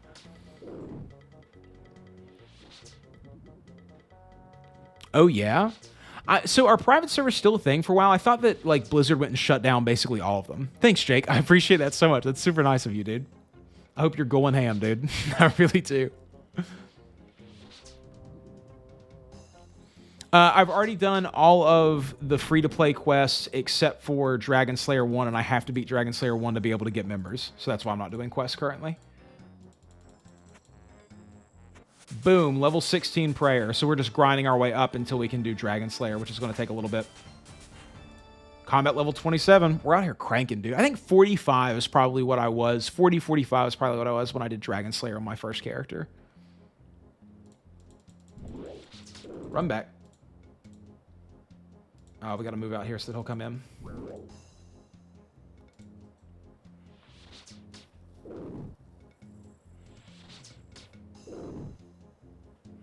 Thanks, Toby. I appreciate that, dude. Yeah, I think it's a cool idea for the series. I'm playing it the way that a new player would experience it, so I want to complete all of the free-to-play content before I move on to members.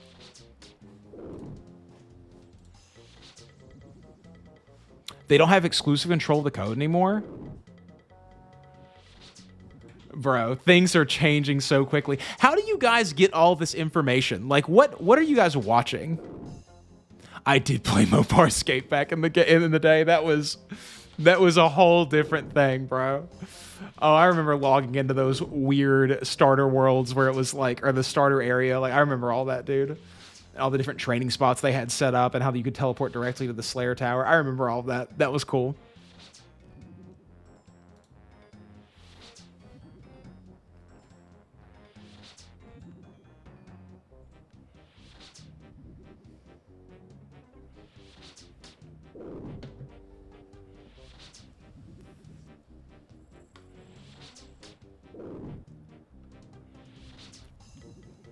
Yeah, I'm just like, I kind of want to do a video sometime about private servers in video games and like just sort of talk about like the things going on behind the scenes. Like a lot of people see a private server as just a way for them to get around certain things in the regular game. But like there's so many interesting politics happening behind the scenes with like the people who are playing and like, you know, I've played a couple of private servers, especially back in the day with MapleStory, because MapleStory was such a hard game to grind in, and so private servers became a very popular thing, and in Tibia as well. And I've had friends that have modded for private servers, and like you guys would, I mean, maybe you wouldn't, maybe you guys know about this too, but like you'd be kind of shocked by the things that are happening behind the scenes in those private servers. Like a lot of them are sort of borderline Trojans that are like trying to get into your computer and do things, and people are like farming information from you. It's very interesting what's happening, and like, you know, things are not being given out for free anywhere. That's something that I always try to remember. Like if you are somehow paying for something, if everything that you get, you are paying for in some kind of way. That's what's going on. That's what I'll say about private servers.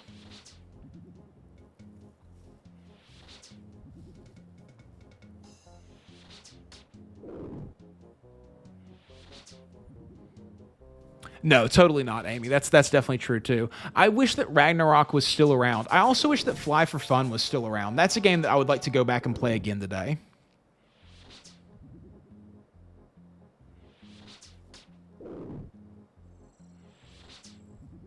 Yeah, I like my computer without viruses too. I got enough of those as a child and had to pretend like I didn't put them on the computer to my parents. Like I'm over that, you know? Like I'm a software engineering major, so like I'm very careful about things, and you know, I do all that kind of all the like I scan links nowadays. Mind runes, I'll take them, dude. That's 16 more casts. That's huge.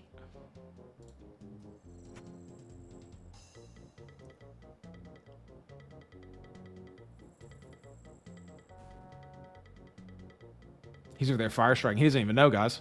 He doesn't have a chat to tell him that all the skills do the exact same damage nowadays. Come on. There we go.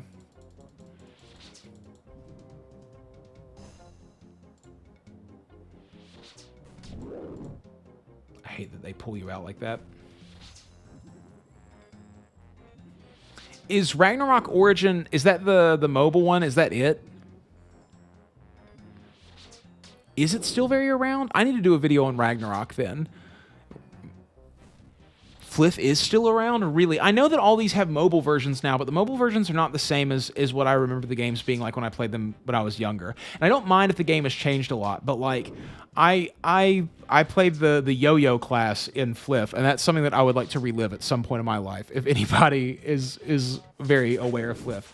Level 30 magic.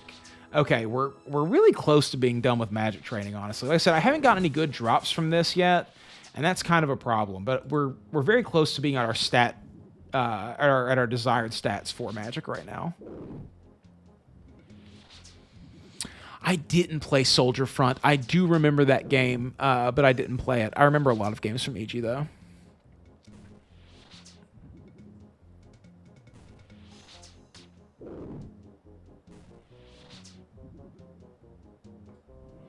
Yeah, dude. Linux users are a whole different breed. If you're using your command prompts for everything on your computer, like you have a commitment to things that I will probably never have. I love a good graphical user interface. That is, you know, GUIs for life, my guys. Oh, I remember Guns, dude. That was wild, dude. Guns was absolutely hype. These old MMOs and like these old online games like that were absolutely amazing. You guys remember Beyond? BYOND?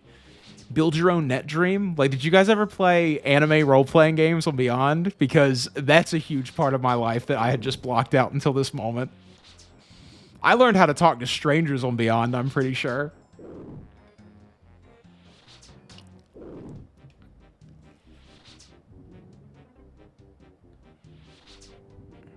Oh, that makes sense. I could see that. Yeah, you got to be careful about private servers. Like I said, like I'm, you know, is cringy as it is to say out loud. Like I am trying to make this somewhat of a career and be able to sustain myself doing it so that I can make better content and more content over the years. So like I have to be careful not to do anything that's going to pigeonhole myself for sure. Ooh, Hellgate London. I own that game on physical copy somewhere. That was a pretty interesting game. I know that a lot of people really didn't like it when it launched, but I had a blast in Hellgate London. I always thought it looked super cool, and then when I finally got it, I had a blast. Okay, I'll have to get Fliff at some point, and I want to make some kind of uncut rubies. Dude, I have gotten the worst drop luck out of these kills. This has been absolutely terrible for me, to be completely honest, but, you know, you win some, you lose some. I want to make a video series about old MMORPGs that really aren't in vogue anymore. Like, it's difficult to tap into markets of people's nostalgia without there being a current community for it. So you have to sort of figure out an interesting niche in order, or an interesting mechanic to get in there and actually, like, make the content that people are going to click on. But Fliff is one of those games, Tibia is one of those games, Hellgate London is one of those games. Like, there's all these old MMORPGs that were extremely popular and well known at the time because of lists like what was that one, like MMO whatever, like, you know, all those top 50 MMORPG sites that there used to be were just a list of free to play MMORPG games. Like, all of those games I want to make videos about. I just don't know how to go about making those videos.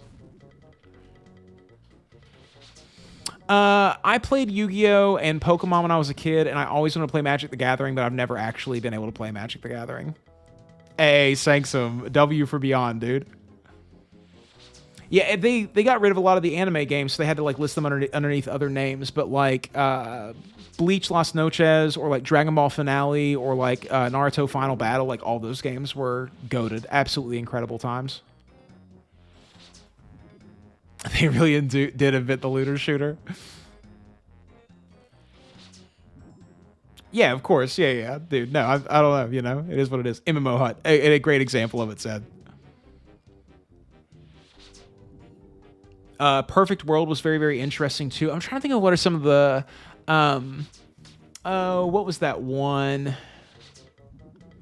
Oh, there was a whole bunch of them. The Fliff clones were, like, really, really popular. There was a whole bunch of WoW clones, like Alids Online. I played that one quite a bit. Obviously, Ragnarok. Latale was another one. Grand Chase is one that I played an absolute whole bunch. Obviously, Maple Story 2. Zelda MMO, Hyrule Online. I never heard of that. People will never know, dude. It is such an interesting thing that we will all take to the grave with us, of, like, finding... I need to play Magic the Gathering Arena. Silk Road Online, that's another great one. Yeah, dude. Oh my gosh. This is why I never got to super high level in-game content in any MMO, because I was playing every single MMO that there was and just building up a Rolodex of games in my brain. Like, it was difficult to stay super connected to one because of how... I don't know, like, how young I was, I guess. But because of, like, the way the internet worked, discovery was such a huge thing. Rose Online, Cabal. I don't remember Cabal. Hold on, let me see if I can spark a memory. Oh, yeah. Okay, yeah. I remember this game. What was that drop? I didn't even see. Nature Runes. Ooh! Okay, that's huge. That's actually huge. All right, high alk or low alk is now available to us. We are absolutely cooking now. If I can get any drop now, we are basically sustained for a super long time. Like, I would even, it's not worth low alking, but, like, that's a huge drop.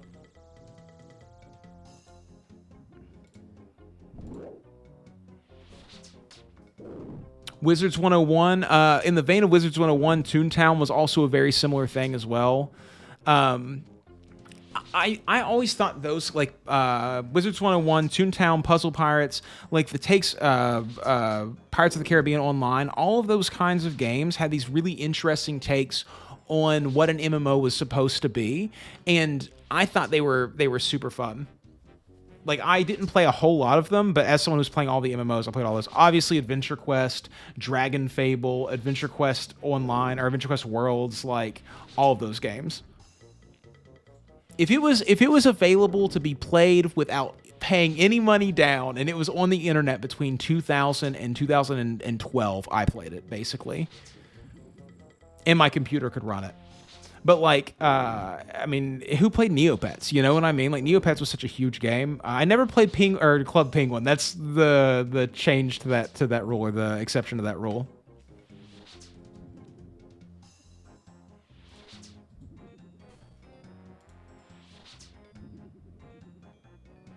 I have seen a lot of people, Dungeons & Dragons Online. I played a shitload of Dungeons & Dragons Online. Don't even get me started on that game. I still want to play more Dungeons & Dragons Online, and I will go back to it.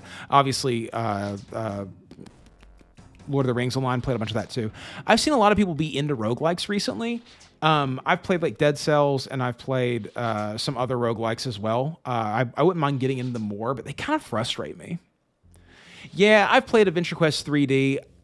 It was pretty rough. You know, like, it's, as far as MMOs go, I thought that it was a little bit too simplistic for me. Like, it's obviously for younger people, and I think it's great for that. You can play it on mobile, which is an awesome thing, but it's just not really for me, I don't think. But it's not bad. It's just very, like, straightforward.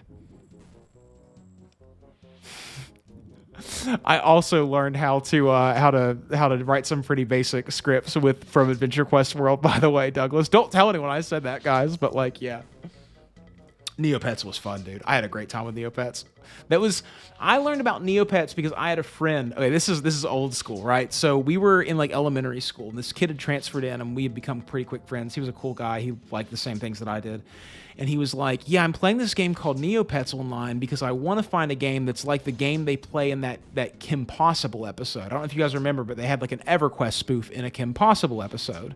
And I was like, have you played RuneScape? And he was like, no. So I started playing Neopets, and he started playing RuneScape, and we became really deep friends because of that.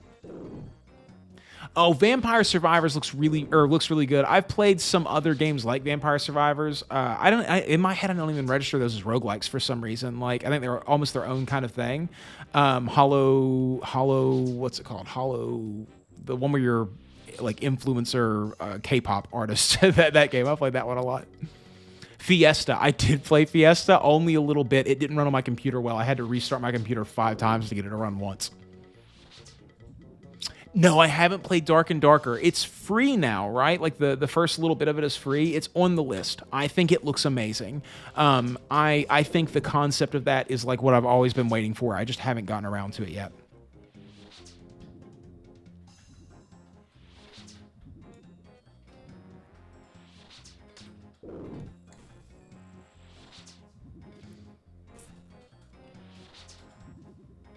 I wouldn't mind trying Legends of Runeterra. Like I said, I'm not super good at card games, so I wouldn't mind trying Legends of Runeterra because I really like League of Legends. I hate that I say that, but, like, the character design is so good that it just draws me in.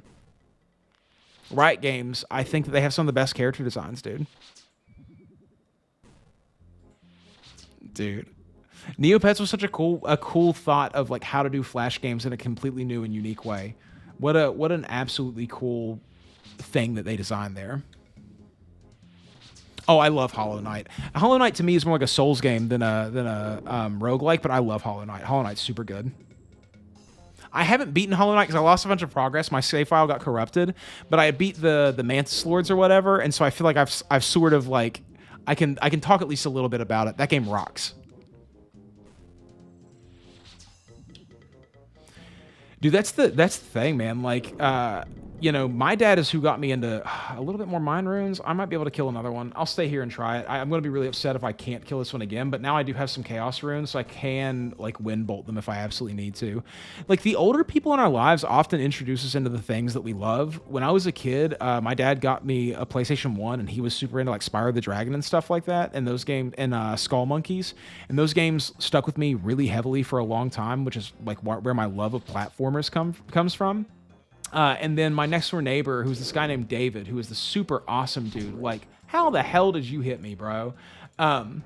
So David was this guy next door when I was a kid who was basically like a wizard. Like, he was 13 or 14 when I was like 4 or 5, and I annoyed the piss out of him and wouldn't leave him alone. And you'd go into his room, and it would be always like dark in there, and he had like black lights and stuff, and he just had like anime VHS tapes like lining the walls, and then a huge collection of PlayStation 1 video games and computer games that were all like RPGs. So he showed me like Chrono Trigger, Chrono Cross, Final Fantasy IV, Final Fantasy VII. He showed me like Legends of Legaia, like just like tons and tons and tons and tons of games. Brigandine, Diablo 2, all those kinds of games. And then I found RuneScape from another kid who lived up the street named Shane, who like showed me RuneScape around the time I was 5 and absolutely locked me into it.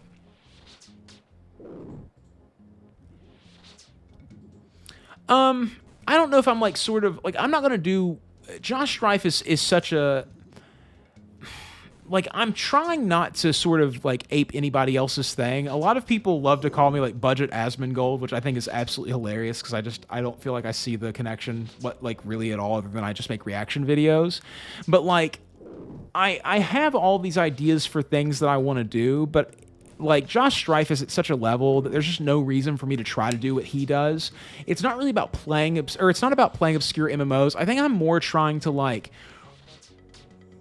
catalog the past in the way that we remember the past being, because a lot of times people who are making content about these games either played them in a way that I never played them or had never played them at all. And I want to be able to make videos about these things that are relevant to our experiences with them.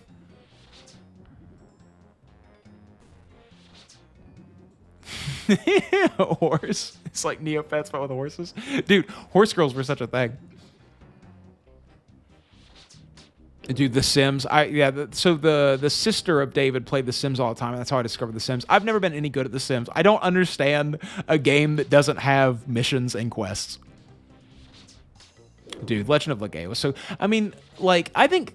Okay, this is also probably going to be a little bit of a controversial opinion, but, like, I think that the best games in the world are PlayStation 1 games. I think that they had some of the most interesting ideas and concepts, and they were beautiful in such a specific way. Like, Mega Man Legends was one that people don't give enough credit to, but that series, the first 2 games in that series, the only 2 games in that series, were absolutely amazing. Like, there was just some real innovation being done at that time that is different than anything else. Paradox Games. I don't think so. Let me look up real quick just to see.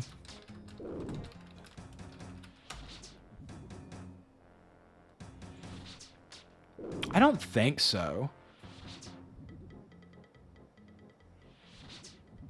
Target Games and then Paradox Entertainment? I have no idea. What are some of the games from this? I'm going to get this kill, I'm pretty sure.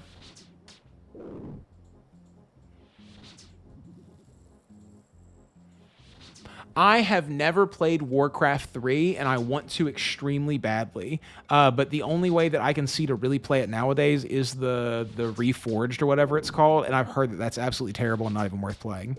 Tactics Arena Online. I don't think I ever played that. That sounds really familiar, but I don't remember it super well. Cosmic Room, Salmon, and Big Bones. Those are actually really, really good. Okay, so we're basically out of cast. I'm going to have to go to the Stronghold of Security now, so that's the next mission currently.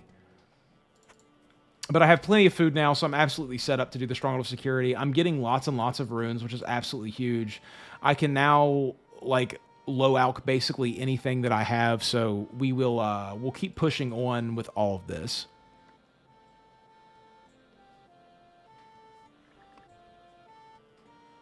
I appreciate that, Beast. That's really nice of you to say. Thanks, dude. For real.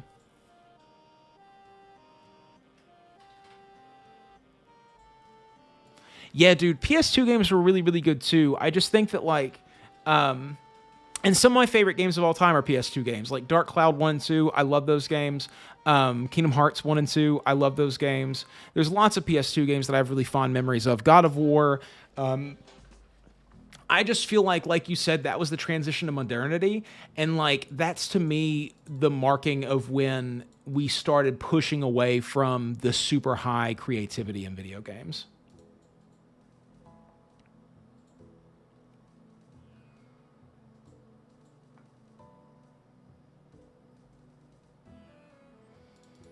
Do you guys know who Shadow Hearts was really good too? Dude, there was so much cool stuff on the PS2. The RPGs got really... Dot Hack was a sick series. The RPGs on the PS2 were absolutely amazing. If they weren't they were a little bit more cryptic than what they were on the PS1s. They were definitely more difficult for me to get into as a younger person. But Dot Hack series is legendary, dude. Especially the second trilogy. Like I love... If you put a video game in front of me that has a mechanic in it where I am texting people or instant messaging or emailing people in the game, like, you've got me hooked, guaranteed. That is just something in my brain that I can't get away from.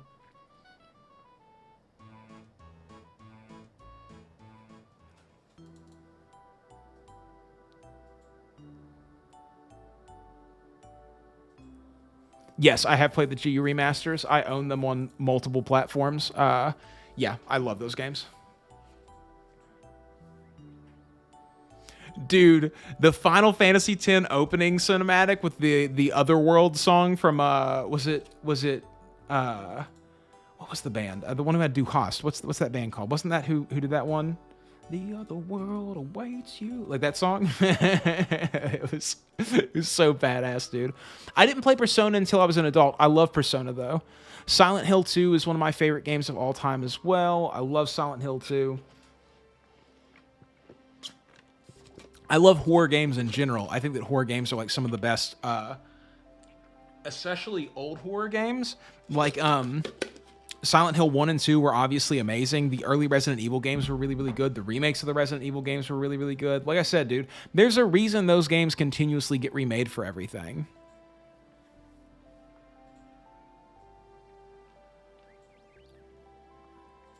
I am a sucker for anything that's postmodern. Like, why don't you say Persona, Amy? That's an interesting take. I feel like I haven't heard many people say that.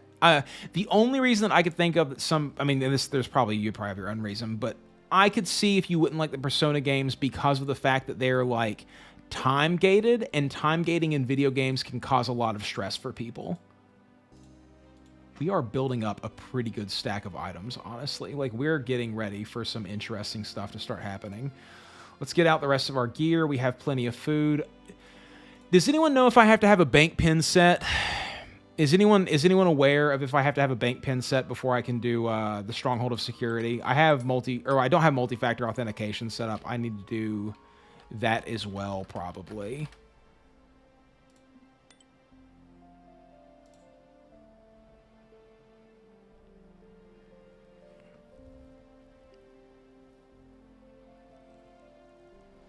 Dude, Morrowind is such a good game. JRPGs are a little bit long-winded. You like turn-based combat. It takes too much heavy lifting for me to tolerate a turn-based system. I get that. I can see that. I need two-factor. How do I see if I have two-factor on? Hold on. Let me go to Jagex and just log into my account and see if I have two-factor turned on.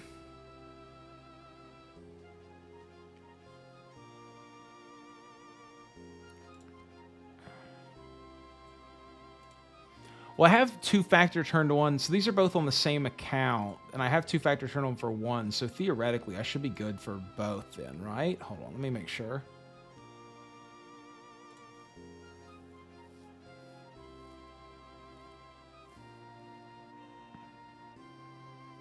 Morrowind is why you hate Bethesda? Oh, okay, because the new games suck compared to Morrowind. I agree with that. Don't get me wrong, I think that Oblivion was like a turning point for me as a gamer where I really fell in love with an RPG that wasn't a JRPG. But I totally understand why people don't like it compared to Morrowind, because Morrowind is the much better game. I have not finished Dragon Slayer yet, Jbeard. I am doing the grind for it currently. Okay, I have two-factor turned on already for this account, so that's good.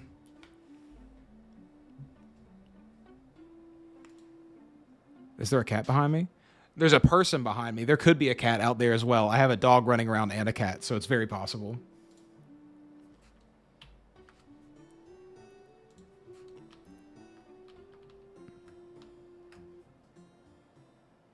Okay, let's see about putting in a bank pin. Hold on. Can you do it just from here? Do I have to talk to a person? I hate putting in a bank pin. Okay, let me just turn off this window capture real quick, just so I can put this bank pin in. I really don't want to put a bank pin on my account. Are we sure that I have to have a bank pin in order to... Because I don't want to have to do that every single time I try to get into my bank for the stream. Thanks, dude. I appreciate that, Natsu.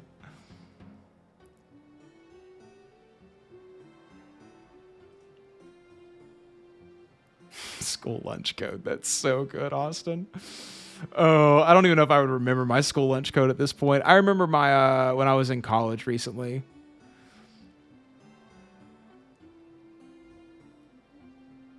You don't need a bank pin. Cool. Okay, let's just go and try to do it then. We'll see if it happens. If I need to come back, I'll come back. I wish I would have gotten some law runes so I could have teleported back to Lumbridge and stuff after I'm done, but we'll go ahead and go do it. Cool. I don't have a bank pin on my other characters either, and I'm pretty sure that I didn't need one, but you can never be too sure. Sometimes you have gaps in your memory, and then you get really irritated.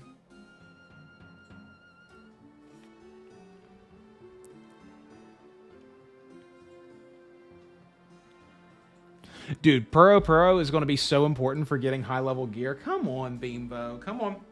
Come on. Come on. You want to come up? Come on. Here.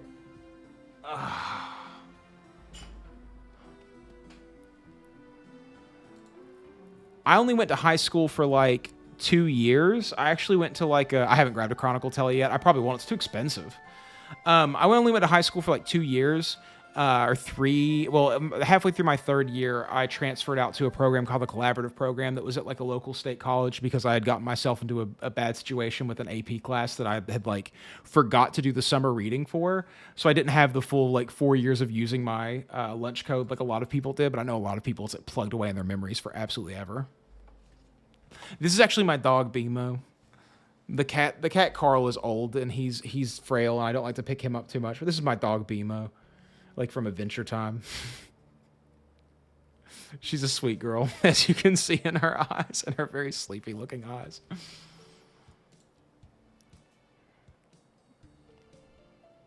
But no, my cat Carl I've had for like over a decade at this point. I got him when I was 18 years old. Yeah, dude, play Dot Hack. I want to play Dot Hack again, honestly, too. I only, like, since I've gone back and played the remasters, I've only played through the first one.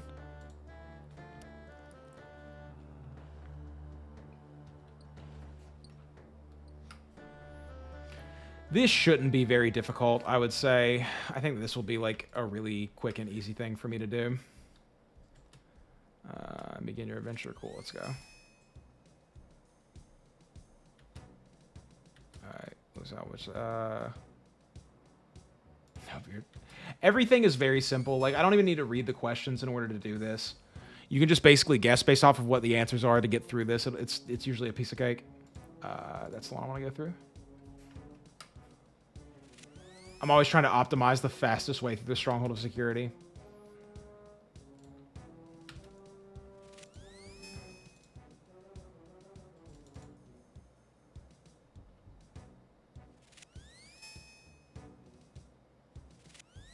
I love when I don't have to answer a question to get through a door. I better save my run energy until stuff starts actually aggroing me.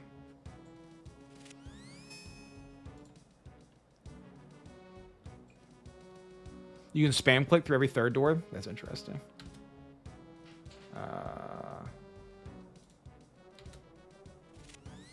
Like I said, I'm not even reading the answers that well. I'm just like pattern recognitioning the kind of answer that I think that they're looking for.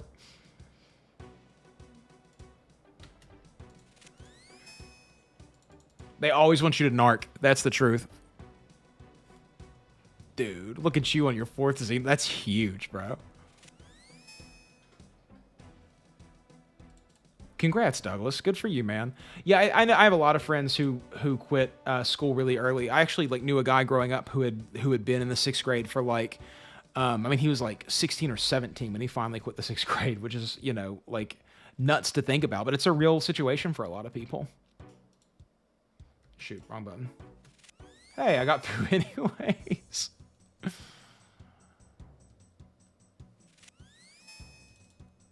Is there really, Cam? That's awesome. Okay, let's go get this. Can you really? That's awesome. I'll try that out next. Okay, next section.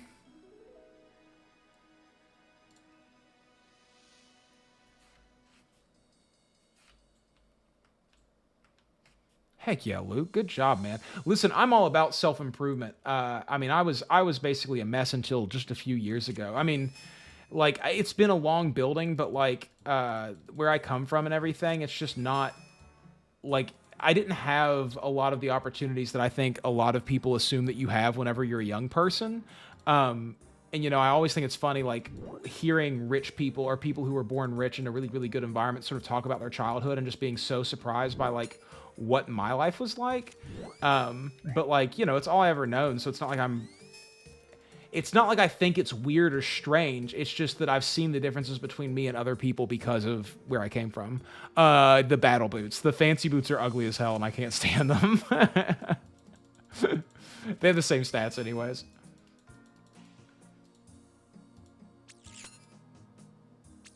I used to train on cave crawlers all the time, too. You're right, you can just spam click through them. What an absolute cheat code.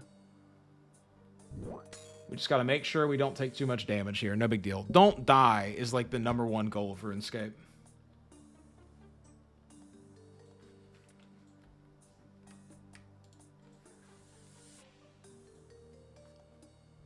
Thanks, bro. I appreciate that so much.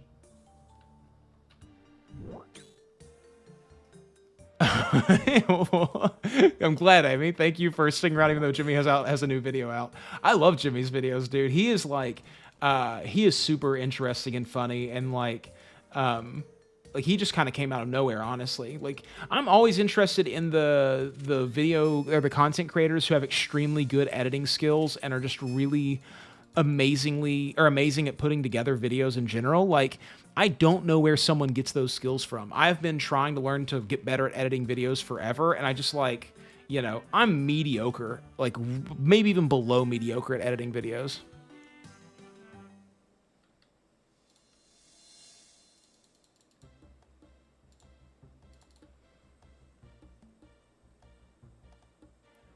Ooh. Did you come through for or from Jimmy's like old school RuneScape 3, or like which RuneScape should you play video? Is that what got you here? No, no, no, no, no, no, no, no, no, no, no, no, no. This was actually, this passed pretty okay. We gotta run though. No, go through the door, go through the door. I have died in the Stronghold of Security more times than I would like to admit, honestly. What an exploit, dude. What an absolute exploit to get through these doors.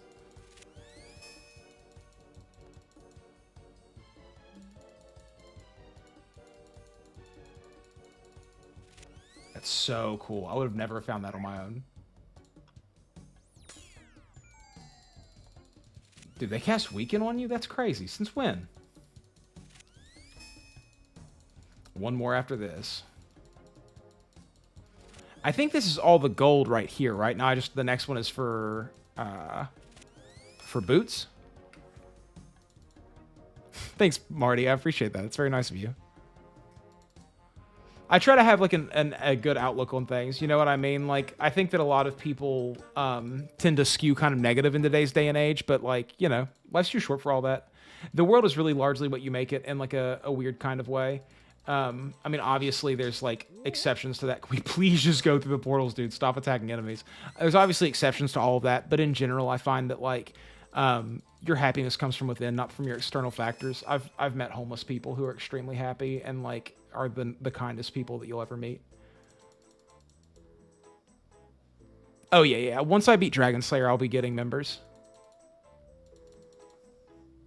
I just want to make sure that I do everything in free-to-play first.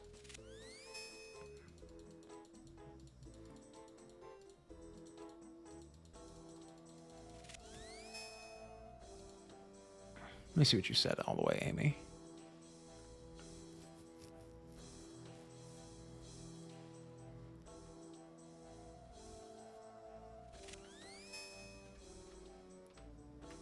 That's really cool, Amy. Like I'm so like Amy, are you pretty new to the game then? Like in general? I mean, have you been playing for very long? Did you have a childhood experience with this game at all?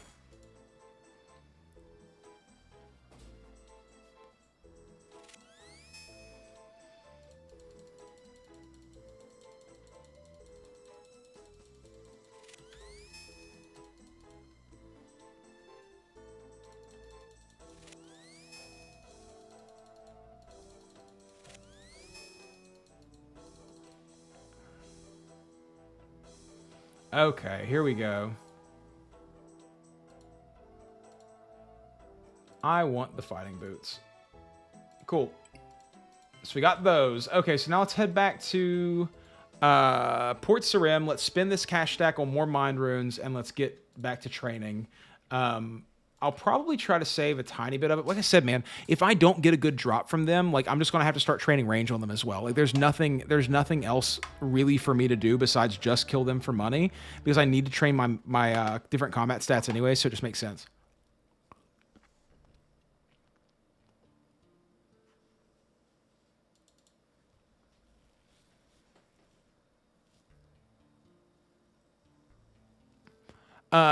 I do know David Foster Wallace, right? He wrote Guns, Germs, and Steel, and is he the one who did what's it called? Conspiracy? I've read Guns, Germs, and Steel, and I've like read reviews of Conspiracy. I can't remember if Conspiracy was him or not. If that's who I'm thinking of, if it is David Foster Wallace. Every time people say David Foster Wallace, I always think of the character from The Office, because I think his name is like David Wallace or something.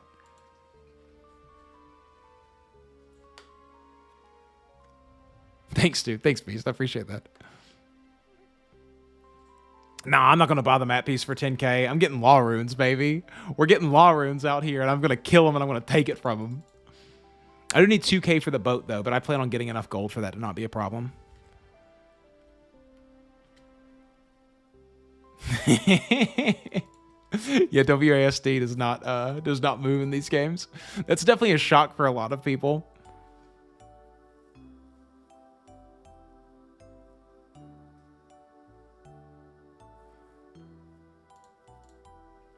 Yeah, I don't know, Amy. You know, like that's an interesting take. I find oftentimes that like our sort of viewpoints and outlooks on things like Guns, Germs, and Steel are very often colored by our own personal experiences of how things work. And like, you know, I tend to see a lot of things sort of making sense in that book, but I also agree with you that there's sort of a weird cognitive bias that you have to make that work in your head.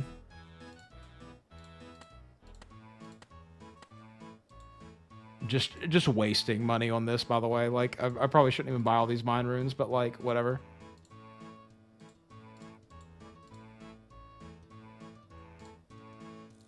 Okay, I'm gonna save the rest of it for now. That's 1,100 of those. It should be enough for us to kill quite a bit of them.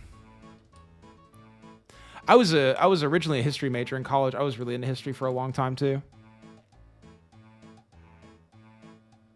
Well, Amy, like, so this is a very interesting thing. The idea that history was inevitable is like completely and totally true, only because the universe that we live in was inevitable just because it happened this way. Like, that's it. Like, it's not that it's the only way that it could have happened, but like there is a deterministic element to the past happening.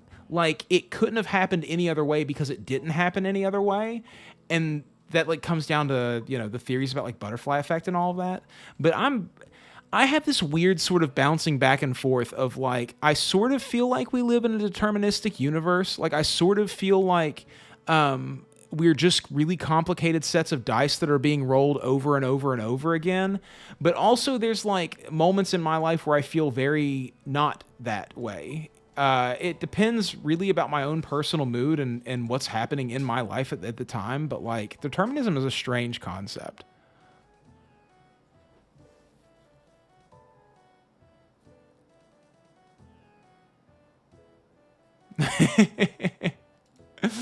That's a very interesting way to go back and forth with it, Amy. I find that like it's pretty much impossible to make it through life without having plot holes in your own beliefs. Like I get that all the time on my videos where people are like, you said this thing. That doesn't make any sense. Why did you say that? And I just kind of feel like, when did I say that? Like, I don't even remember saying that, dude. Like, I'm sorry. I don't agree with that. If I said that somewhere, like, I'm sorry, man. Like, that is wrong. My bad.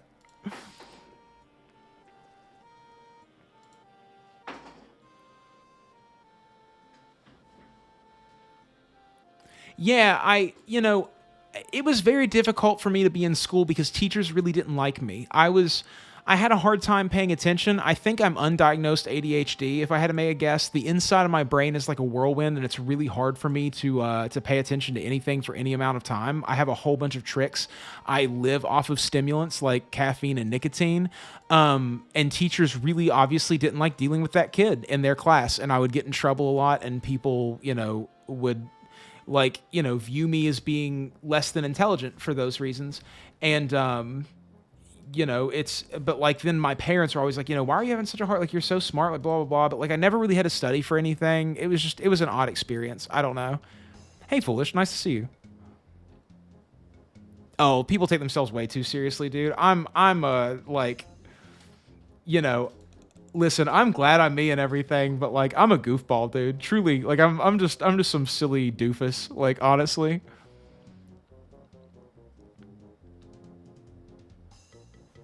Okay, good. We have a spot here. Back to the grind. Dude, grinding is one of my favorite things in a video game. I love repetitive tasks.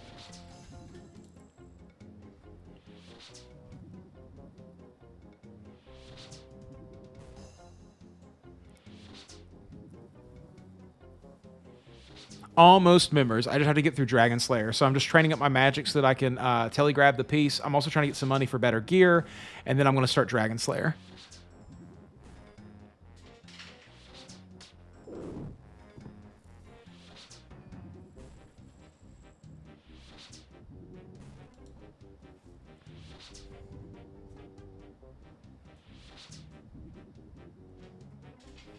Yeah, college definitely works out really well for me. So like, I tried to go into college when I was 20, but or when I was 18 originally, and I dropped out when I was 20 just because I was focusing on my band and I was like super not into it. And I would just skip college to go like to band practice and stuff.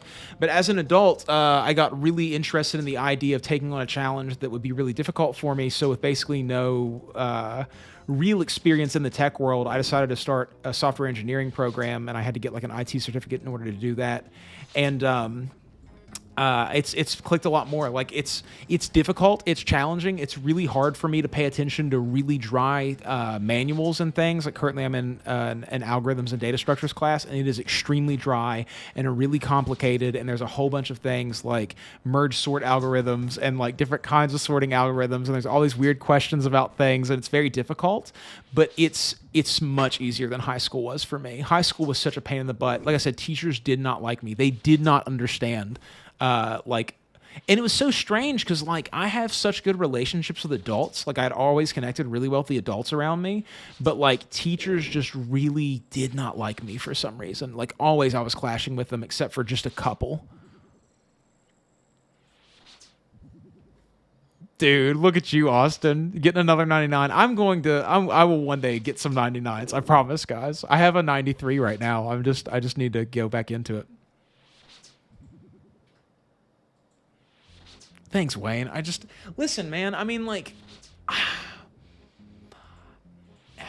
it's an odd thing, this whole YouTube thing, right? Like, I grew up with YouTubers. I always wanted to be a YouTuber. I was always interested in making videos.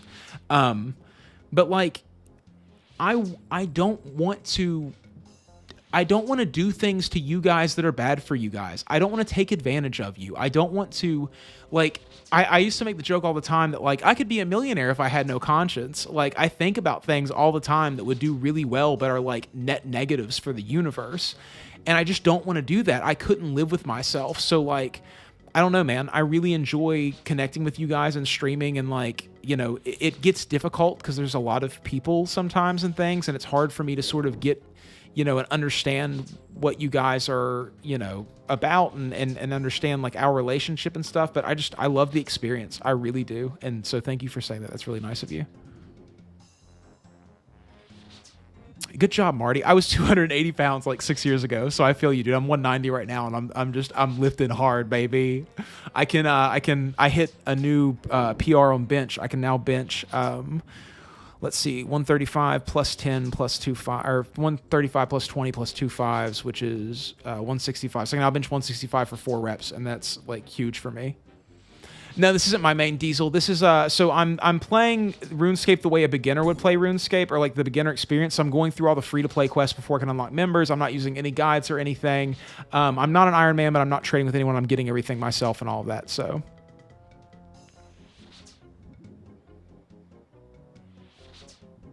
Thanks, Sismic. That's really, really cool of you. Seismic, I'm assuming, actually. I love World of Warcraft as well, and I love RS. How long have you been playing World of Warcraft and RuneScape for? Hey, Avra, nice to see you. Yeah, it's definitely been blowing up over the past, like 2 weeks, honestly. I've gotten like 800 subscribers in 2 weeks. It's been really, really interesting to see it happen. I was making videos. I've been making videos for a while now, for like 4 or 5 months, and I've done a whole bunch of streaming and content creation prior to that never went anywhere. So it sort of came out of nowhere for me, but I've been training for this like my whole life in some kind of weird way. You know, Roy, I don't honestly either. I think getting a quest cape is like the most important thing, or the true, for me, like what would be, you know, my in-game goal for RuneScape. I want a 99 just to have it. I had a 99 when I was younger. I got a 99 in fletching when I was a kid, but besides that, like, I've never had a 99. Ooh, Marty, so strong. Dude, I'm not strong. I don't know. Like, I just, like, it took me forever to learn how to do squats. I have weird knees, and, like, I had to finally go to a Smith machine and realize that I could put my feet way out in front of me, and then I could squat super low. But prior to that, I could barely get any depth on them whatsoever. Thanks, Herx. That's super nice. It's, I love fitness, and I love nutrition and all that stuff. I'm like, that's another one of my hyperfixation hobbies. Like, I eat Greek yogurt all the time. It's once I discovered that Sam's Club has 7 servings of Greek yogurt for $4, and it's 140 grams of protein. I'm just like, I'm just going to eat Greek yogurt every day. Thanks, Diesel. That's super cool of you. The series is an interesting sort of way to go. Dude, look at you out here doing the agility grind. That's a hard one. Just stay next to the eastern wall. This guy's over. Is that over here? Maybe I'll try that out at some point.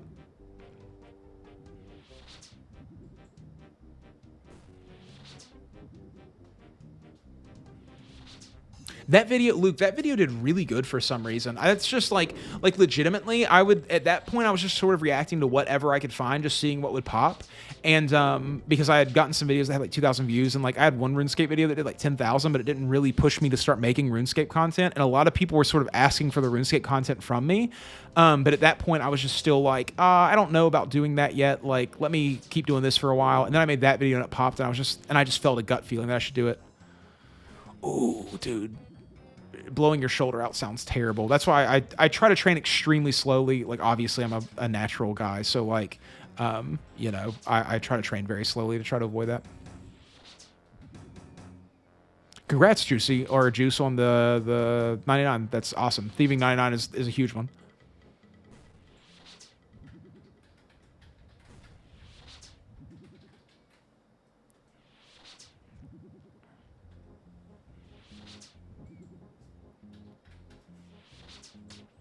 Yeah, get the full graceful. I got full graceful about a year ago, and it was a huge step for me. Thanks, Avra. A lot of people say that about like me reminding them of Asmongold. I've watched a lot of Asmongold, just like full disclosure. Like he was one of the people that I studied before I was like coming back to this whole situation. But I've always been interested in reaction videos before I even knew who Asmon was. I like Asmon a lot, but he is like super pessimistic. I think it's, you know, it's just a personality difference. I just tend to be a little bit more of an optimist most times.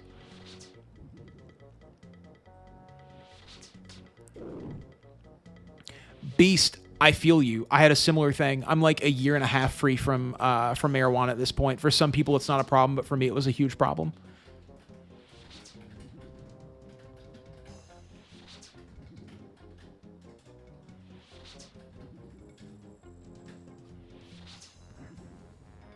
Thanks, Diesel. It's so nice.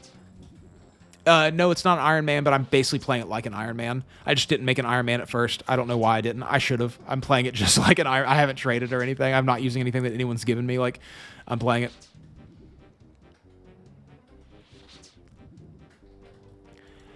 Amy, I had that same sort of experience. So, like, like, realistically, I think I was just self-medicating for a super long time. You know, I don't judge anyone who does it because, like, obviously I did it for a very, very long time. But it really just became, like, obvious to me that I couldn't do anything productive if I was using. Like, so when I got into school, it became a huge problem and I couldn't focus on my classes and I would end up just playing video games instead of doing schoolwork. And so I decided that it was time for me to sort of move away from it because, like, some people can just do it and then move on with their lives. And I could never do that. I was like, you know, I never really liked drinking that much. I did drink occasionally, but I don't really drink anymore either. Like, I can't remember the last time that I've been inebriated. It's probably been years at this point. And so the weed thing was just huge. And then I finally quit it, and I just quit off cold turkey. And like everyone else who's been saying it, I was so annoyed. I mean, Tiff was in the danger zone. Like, I was just going to snap constantly. It was really, really difficult to come off of it. But then once I was about a week and a half out, it was good, and I could do it. Level 32 magic. We're so close. Dude, I wish that I could get a decent drop from this. Like, I need the money. I mean, I guess I don't need the money, but I want the money, dude. Like, I had an Ultimate Iron Man, and I did this, and by this point, I mean, I had 4 or 5 rune drops, if not more already. I mean, just unbelievable amounts of change from it. But, like, just getting nothing here. Oh, wait, I'm wearing terrible gear, obviously. Jeez, guys, why no one mentioned to me that I'm still wearing plate armor? What am I thinking? Wasting money, dude. Okay, this should be much better now. Yeah, that video's blown up, Diesel. I don't know why. Like I said, like, that one was just one that I just made because I had saw the video and I was looking for React and I just made it and it blew up. That one's almost at 20K now.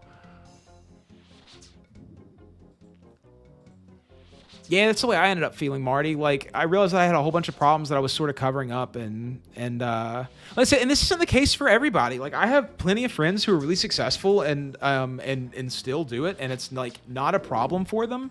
But for some people, it definitely is, and I think all the rhetoric around it, where people say that it's like, it's not a drug, you can't be addicted to it, like all of those things. Like, I like disagree with some of that. You know what I mean? Like, I think that it can be for a lot of people. Anything that allows you to escape your problems and gives you dopamine for free can become a major addiction. Video games can become an addiction. Like, people ruin their lives over this stuff. Like, to minimize the effects that it can have on people makes people feel stupid whenever they have a problem with it and then they don't address the problem.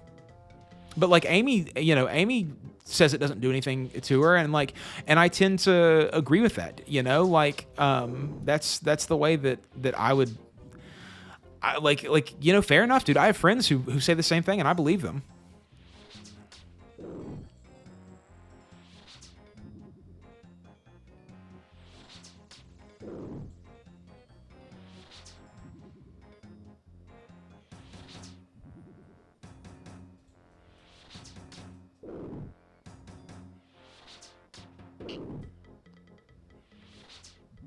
Dude, I mean, I would almost disagree with you, Douglas, that food is like not a drug. For me, like, I mean, I was a binge eater for a really long time. And like, you know, I mean, we're talking like I could put away like 4,000 calories in a sitting. And it was like a huge dopamine addictive thing. I would like hide it from other people. Like it was a huge problem. And still I battle with that. You know, like I would say that food is like my last real difficult addiction to deal with, because unlike everything else, I can't just quit it cold turkey. I have to figure out some kind of way to find a balance with it, and I'm really bad with balance. I am an extreme person.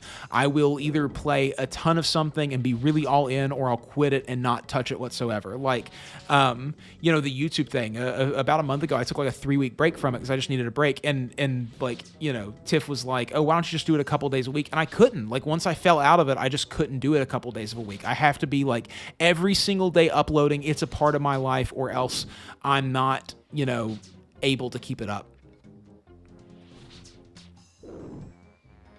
Yes, Luke. Now, I will agree with that. There are levels to addiction, right? Like, you know, I have friends who have passed away from addiction, and I have friends who are in recovery and have been in recovery for a long time and have multiple years sober and all these things. So like there are definitely levels to it, but it's different. Brendan, I next step is Iron at some point for sure. I'll definitely I want to do an Ultimate Iron Man playthrough at some point.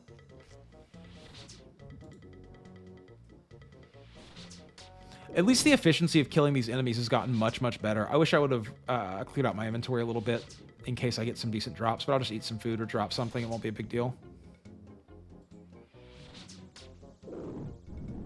Let's see what it is. A limpwort root. I'll take it. That's not bad.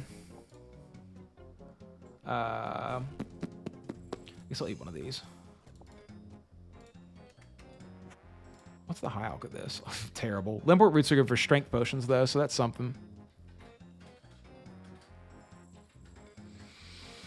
My favorite quest in RuneScape? Horrors of the Deep, probably. I think that when I was younger, I really liked Zatch Bell, and I wanted the books because I wanted to like look like I was in Zatch Bell, and Horrors of the Deep became like the first really hard quest that I ever did.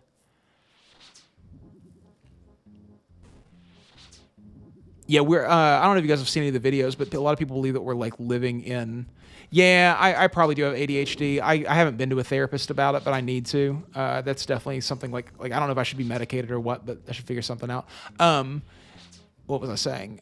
Yeah, I think a lot of people think that we're in an addiction-based economy right now, where we're like marketing specifically to people who are basically out of control of their choices. Like they just don't know how to regulate whatsoever, and we're just marketing to them.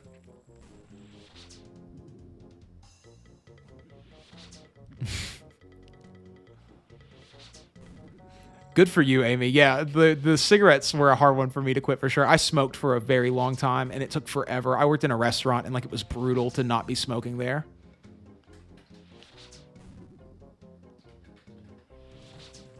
Same, Luke. I know a lot of people that I outlasted somehow.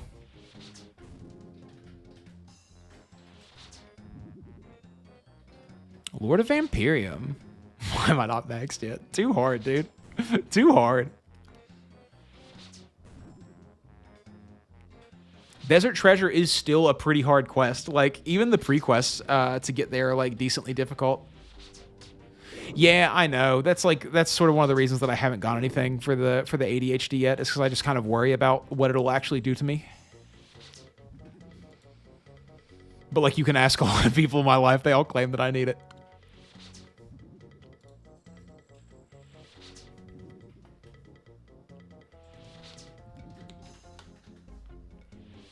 We're getting pretty close to 33, man. Like, we only need 1,000 more XP. That's only 100 more casts.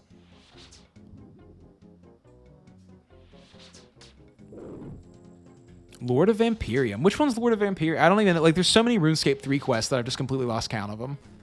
I need to play RuneScape 3. Said it's on the list, guys. You know, like, the Guild Wars 2 thing is like heavy in my mind right now. Like I just feel pulled towards doing Guild Wars 2, and like I'm a gut guy. Like I just follow whatever my gut tells me to do.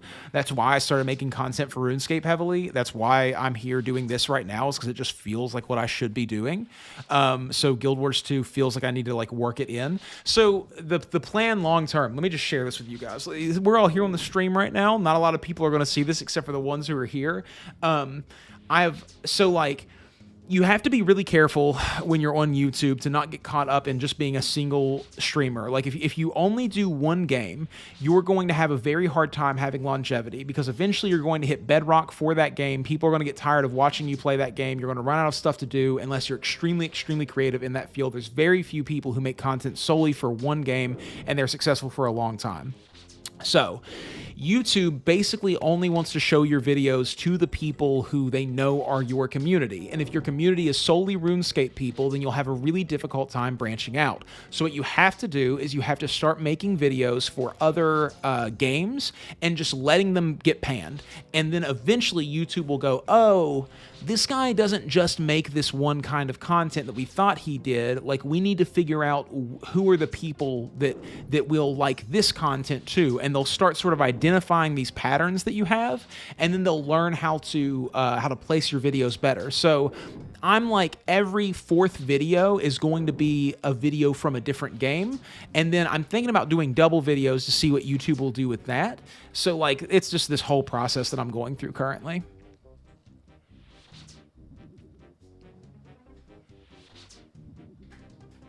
Beneath Cursed Sands is tough, bro. Like, the bosses in that one gave me trouble on my main, and I kitted out for it super hard. It was still difficult. Running around, I think that's the one that I'm thinking of, where you run around in the little room down in the cave, and you have to, like, circle around the boss and not get too close to them, or else they hit you, and hit them with, like, crossbow bolts. That was pretty tough.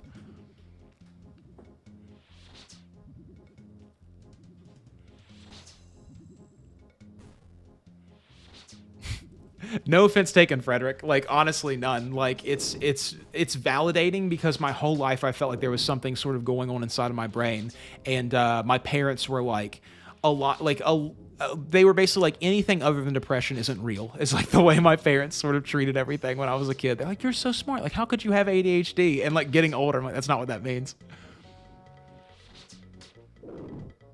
So Appos, I'm going to play Guild Wars 2. I play a lot of games. I play basically every MMO. SO, Final Fantasy 14, Maple Story, RuneScape, World of Warcraft. I haven't played Guild Wars 2. I want to start playing that.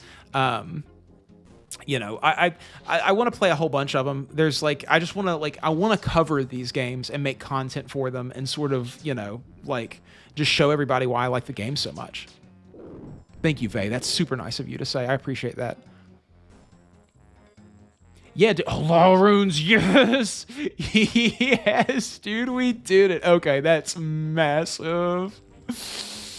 Oh my gosh, that's huge, dude. That's absolutely top tier drop. Okay, we can now do 14 teleports, and I can teleport to Varrock, and I can almost teleport to Lumbridge. Like, travel just became a joke. Okay, perfection. Sorry, I can't even remember what I was talking about now.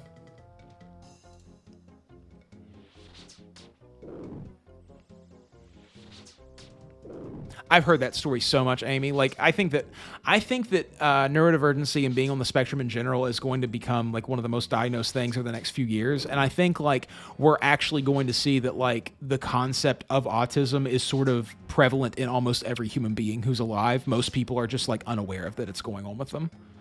I mean, I hear there's neurotypical people out there, but I don't meet very many of them. I'll tell you what, there's very few people who I've met who are just like, you know, functional and able to do everything without having to trick themselves.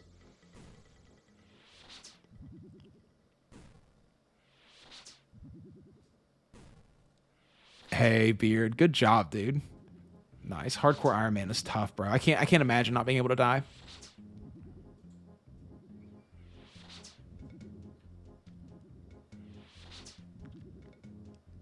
I'm surprised by how many of you guys like RuneScape 3. Like, I always had the perception that everybody hated that game.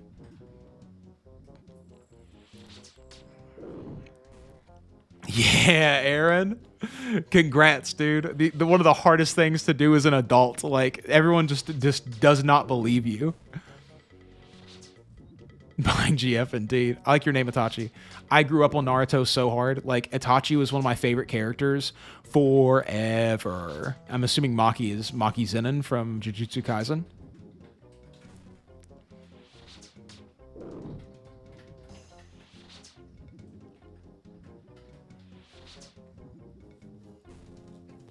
Yeah, I know you can do that, Baza, but like it's so expensive, man. Like I looked at the Chronicle and it's like 1,000 gold and like 500 per page or something. See, it's so split. Some people hate it. Some people love it. I'm gonna play it. I've got to figure out. Yeah, I know that's got a lot of microtransactions. I don't mind microtransactions in games that much. I talked about that in my Guild Wars 2 video today. Like, I'm not a person who defines my success in a video game based off of what other people have, and it doesn't bother me to see people buying things, and I'm just marked them in my head as being people who buy things, and like I just feel like, you know, they're not doing the same thing that I'm doing. Maki is Japanese for rolled rice. Rolled in rice. That's interesting. Maki is a rice girl. Oh, Dakota. Hey, dude, what's up?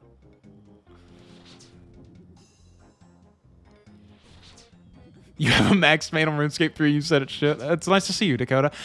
Black Sheep is the restaurant that I used to work in, guys. So Dakota's somebody that I knew from there. He's really good at RuneScape, too.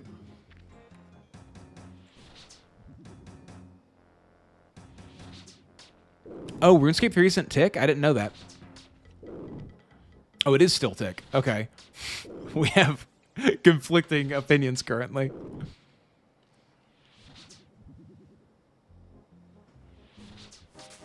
.23 defense. I mean, it's slow XP getting 23 defense from this, but you know, it's skills that I don't have to get from just sitting there and slashing stuff in defensive mode, which sucks.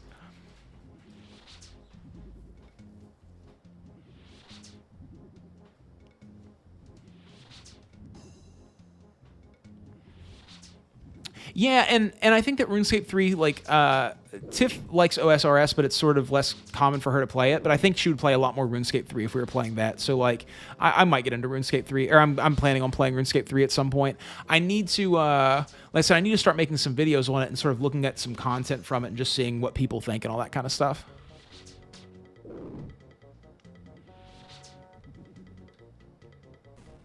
There we go, 33. I can now telegrab. We can like do a big piece of dragons. We can get one of the map fragments right now. We could buy the boat right now.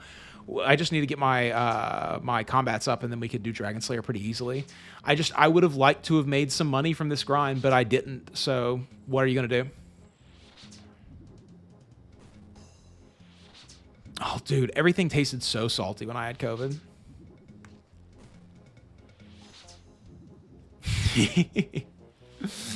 Thanks, Dakota. That's really nice of you. Yeah, dude, I've had a couple like local people message me and be like, "Do you make YouTube videos?" And I'm just like, yeah. I don't want to solve a maze right now. Thank you, but no, thank you.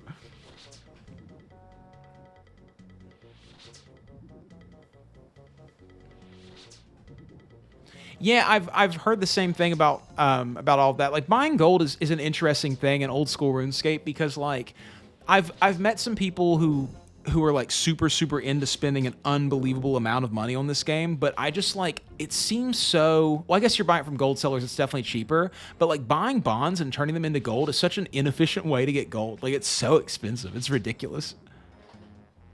You have to be made of physical dollar bills.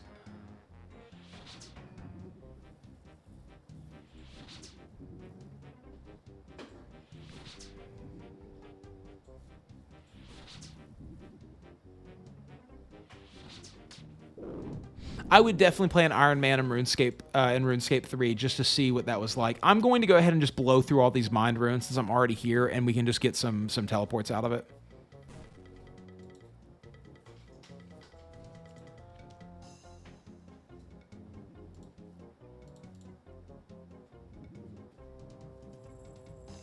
I have to look into flinch. I haven't flinched anything for years. I did it when I did Holy Grail on one of my accounts a long time ago, so I'll have to look into flinching. I haven't like actually done it for so long, but like it might be the way to beat Elvarg, especially if I can't get very good gear.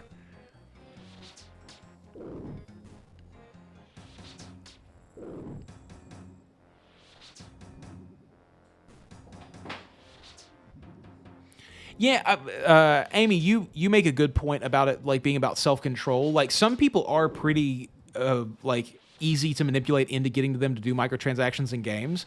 But I mean, I played Genshin for a long time and barely spent any money on it.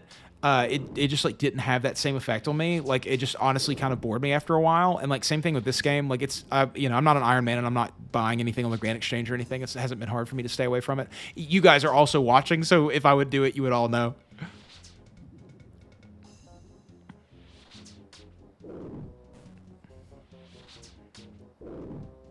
When health bar disappears, attack again. So what do? Do you just take them to like the edge of like an area or something where they can't walk past, and then you smack them and run away? There's like a certain timing that you have to do with the tick to actually get out of the attack before they smack you back, though, right? No, so I don't stream every day. I don't.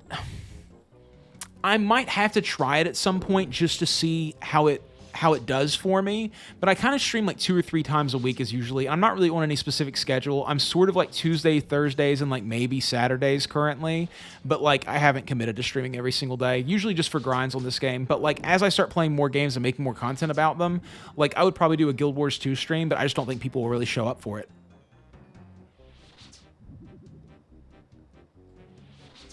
I can't do the Perilous Moon bosses yet, so like I have to. So on this account, I have to beat Dragon Slayer before I can do members. I haven't even plotted out what I'm doing after I get members yet.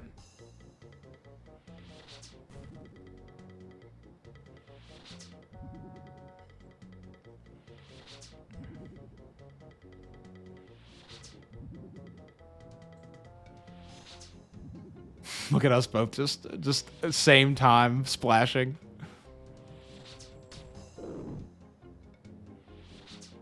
I would also love to not cheese bosses, but we'll see what I have to do. So far, I've been able to just like prayer flick different prayers in order to get me through combat that I shouldn't have been able to get through.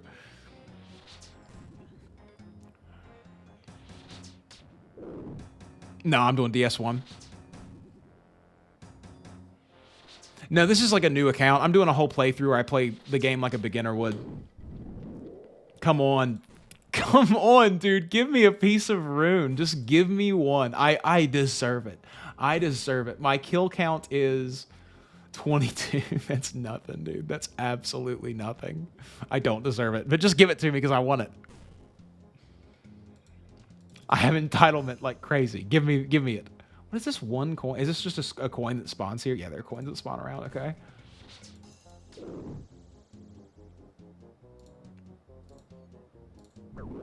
I saw that coming.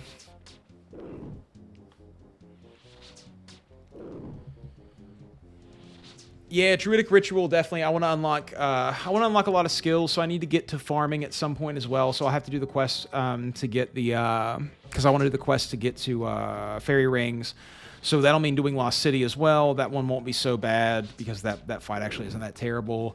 And then I'll need overhead prayers, so I'll probably try to like do some maybe Chaos Altar or something. I don't know. And then like Waterfall Quest, Witch's House, those things to get my skill levels up. Like 60 attack is sort of on my mind already for something to do. Getting the Arduin Cloak is going to be a big deal as well and going to be really useful to me. Just like little things like that. No, I'm actually, believe it or not, I'm only doing this. I think that if I tried to have another account running right now, you guys would notice that I just was completely zoned out and not talking most of the time. So I'm only here doing this.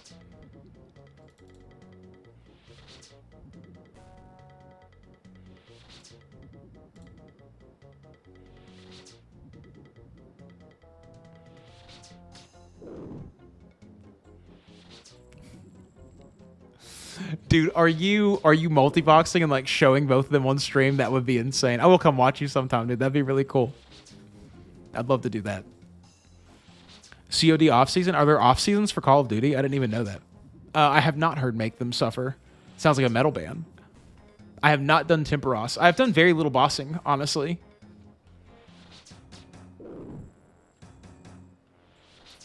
Maybe I'll do that, maybe. That could be cool.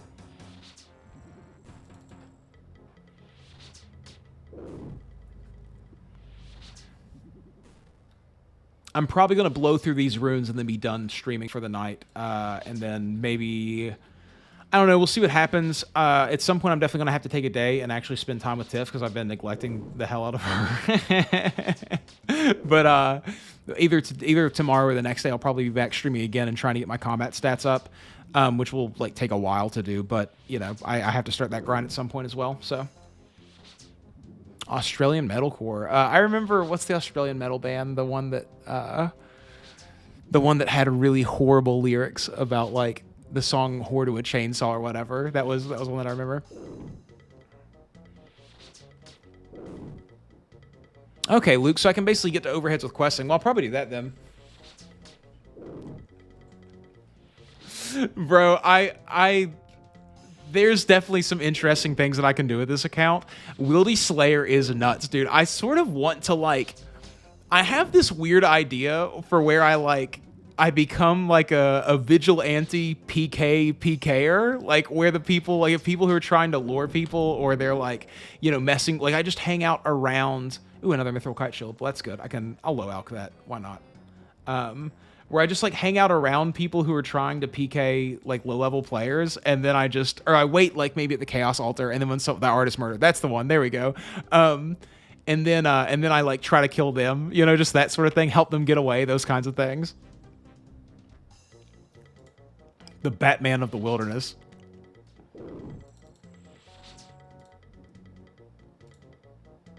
Come on. They love to hit 8s on me, bro. They just absolutely cannot handle not doing it. Let's low alch this just because I want the money. It's the first thing of value that's been dropped.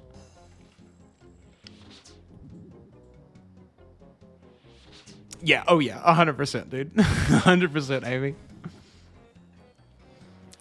Priest in Peril and Holy Grail will be two really good skills, or two really good quests. Holy Grail is definitely like a difficult one, especially for a lower level account, but I know that there's ways to get through it, so I'm not too worried. Priest in Peril is also one of my favorite quests of all time. I love that quest so much.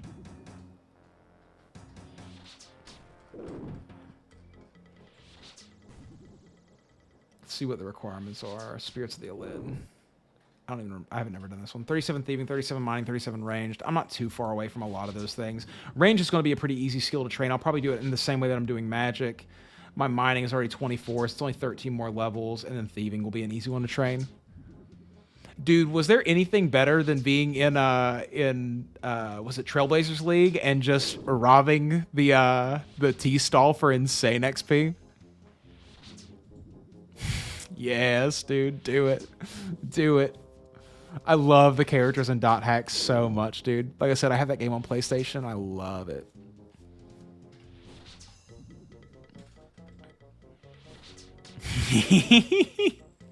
Yeah, Douglas. I'm a Black Arm Gang member. I had to just walk around and find somebody. If you haven't seen that video, that's one of my favorite parts. Is when I just like, I found a guy to do it. He is not logged in since. I was going to give him a bond. I literally told him to meet me at the Grand Exchange, and then he didn't go there, and he logged out instead, and he didn't get a bond. It made me so sad.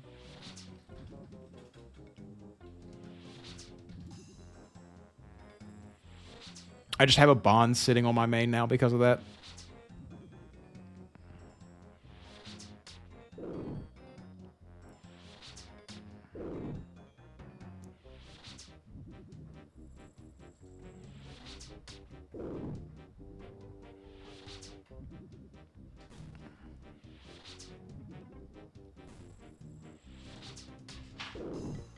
This guy doesn't know, man. He really doesn't.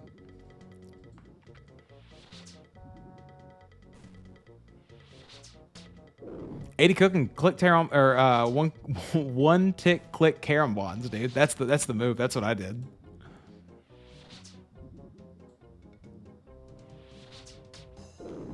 Karam bond cooking is such a good way. Like I think that's awesome, dude.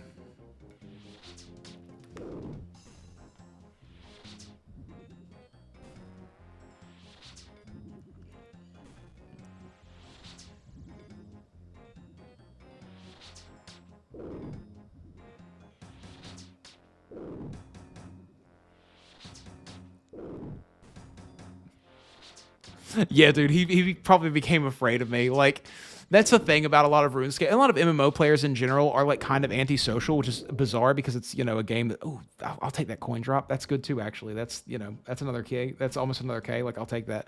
But like, a lot of the people who play MMOs are pretty antisocial, including myself a lot of times. Like, I'm normally a solo player in MMOs and have been for a long time, although I'm probably, with what I'm doing here, is like that's going to change. But like, when you talk to somebody and you try to, like, a lot of times after you make friends with somebody on an MMO, they feel like weird about playing that game anymore because they're like afraid of the interaction that might happen when you actually like, when they log back in and you try to talk to them.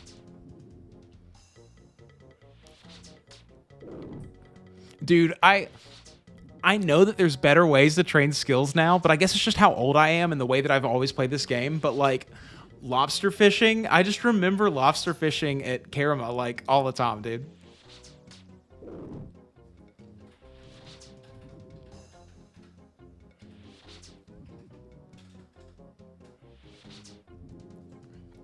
Dude, Elvarg can be really, really difficult for people, especially like if you've never done much bossing before. What I would say is just like one of the best things that you can do for yourself is get the best food that you can, use strength potions, and then just try to tank through it. That's what I always do whenever I fight Elvarg.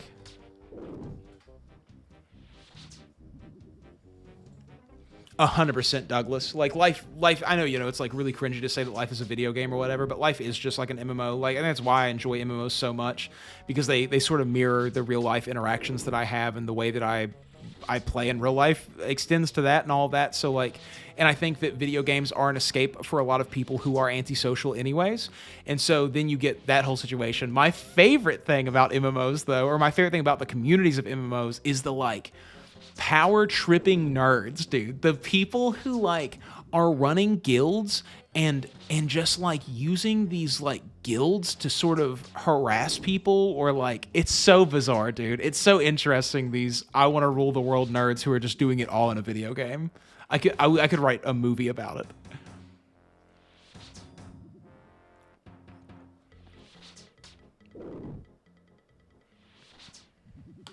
No, totally not. I mean, once you like, just with all the newer bosses that have come out, it's like Elvarg is much less of a challenge than they used to be, just because we know more about the game. But like, I don't know much about Jolly, but obviously, but maybe they're a newer player, and I always remember that just because I know how to do things now that I didn't know how to do back then, like, doesn't mean that everyone else does, I don't think Elvarg was over level 100. Not in 2006. Maybe back in Classic.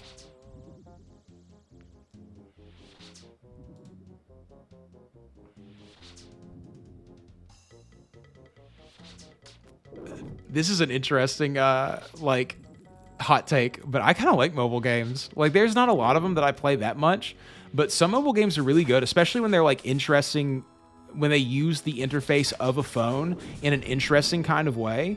Like, I don't know if you guys have ever played it, but there's a rhythm game for your phone called Colorful Stage, and it's really, really, really good. Like, legitimately really good. Tiff's obsessed with it right now. Oh yeah, dude. I find it so lucky that, like, and I say this all the time, but I find it very true. I'm really glad that I am who I am, because like, I just like the whole power thing has never super appealed to me. Like, I became a manager at a restaurant because I felt like I was the only person who was going to do it and not screw up everything, like not go on a power trip about it. I became a manager at the restaurant just so that I could let everyone do whatever they wanted to and just sort of like let the place run the way that I know that it should have. But people just want to control other human beings so badly. It is such a odd psychological thing that happens, where like the my life is totally out of control and I can't do anything about that, so I'm going to try to take this out on other people and use them as my test subjects to see what it's like if I enact control on them.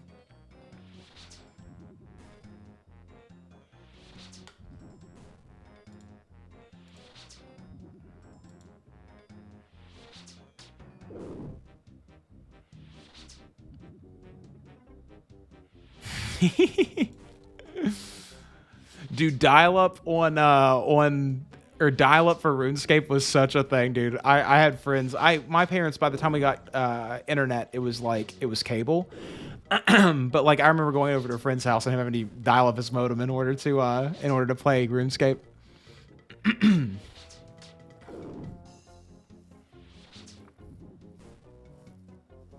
But yeah, dude, power dynamics are an interesting thing in general. Like I said, I'm not a huge fan of like, sorry, I gotta take a drink of water. My throat is getting really clogged up.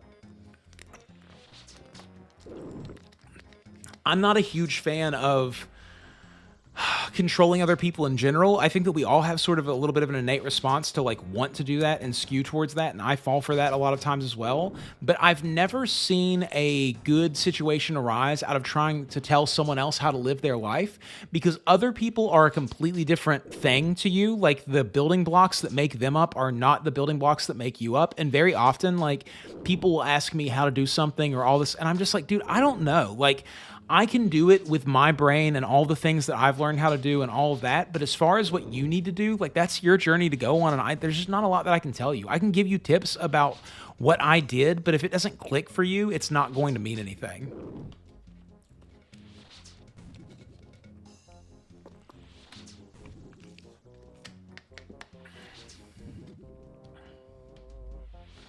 Dude, straight up Dakota and straight up Amy. I mean, it's really true, dude. Like, I grew up in church culture, and I recognized that very quickly as being a power structure, and it turned me off to organized religion completely. Like, I fell out of it, like, you know, I mean, obviously because it was like a Southern Baptist thing, and there's a lot of hateful speech in it, and like that never jived with me.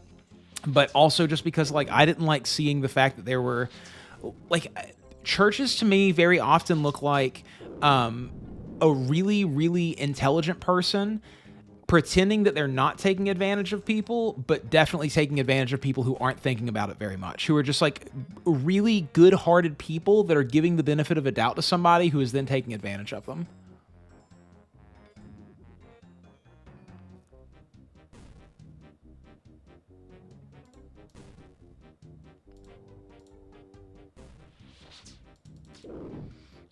Dude, you would be dude, the wisdom thing, like, I've seen some very interestingly wise people who no one knows about just through random like TikToks and stuff. You know, some of the words that I've heard other human beings say that have brought me through my life are just like, you know, it's hard to number all of them. I mean, and I mean, it goes back through time, right? Like, I love William Blake. I don't know if you guys know who William Blake is, but William Blake was like a poet from the 1800s, or an author from the 1800s, and he wrote a lot of poetry.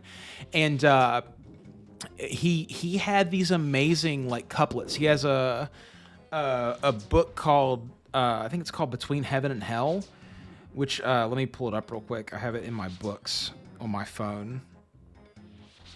This is gonna be an odd section. So like I'm gonna read you guys a little bit of this William Blake poem, The Marriage of Heaven and Hell. That's what it's called.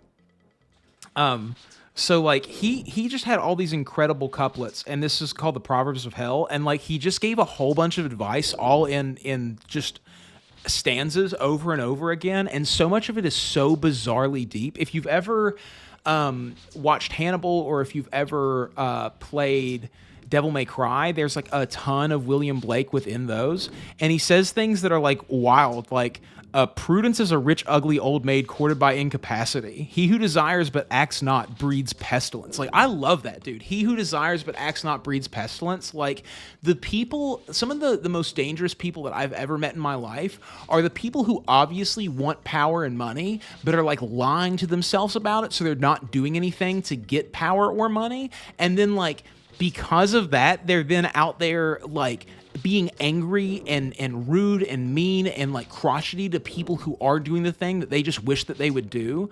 Like, it's very bizarre. Hey, Dakota, I figured you would like him. Dude, he's wild, bro. He's so good. He's so interesting. His writings were just like top tier.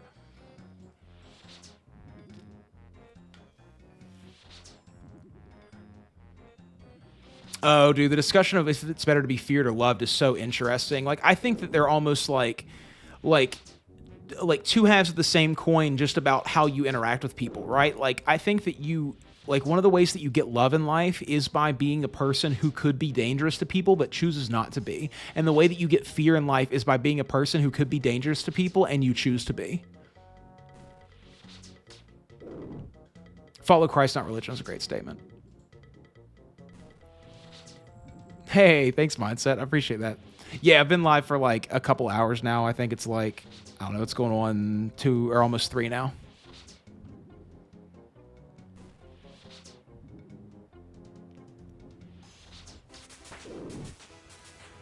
25 hit points.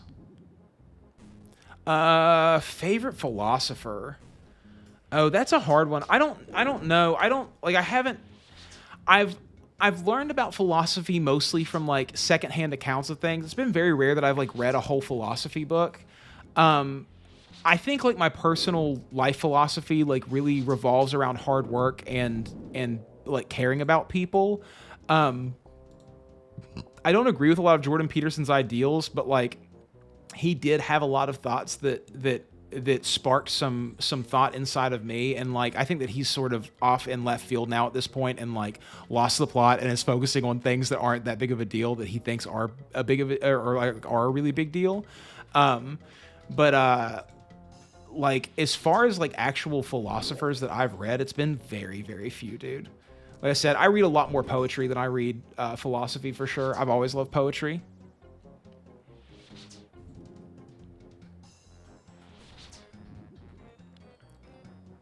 Apology by Plato. I need to look that up. I love quick reads. That's like one of my favorite things. It's just a book that I can kill very, very fast. Be a Monster of Entertainment. Totally, Avra.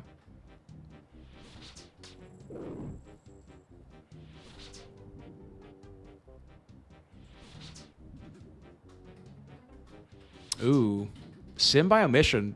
Explain sin by omission to me in the concept of it, Marty. I feel like I kind of get it, but I want a better description if you can. Whoever guesses something of the consequences of any deep suspicion, something of the chills and fears stemming from isolation to which every man burdened with an unconditional difference of viewpoint is condemned. This person will understand how often I try to take shelter somewhere to recover from. Dude, that's so real, man. One of my favorite lines ever is from Kafka, where he said, I was ashamed when I found out that life was a costume party and I came wearing my own face. Like, I always think that that one is one that I recognize and understand just so deeply and feel it.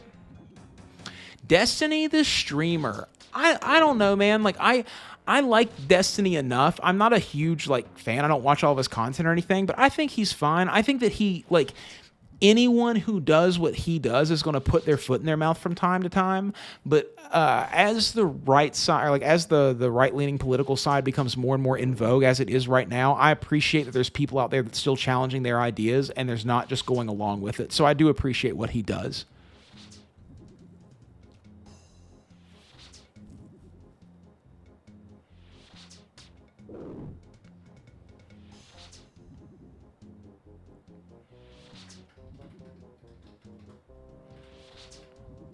I agree with you, Marty.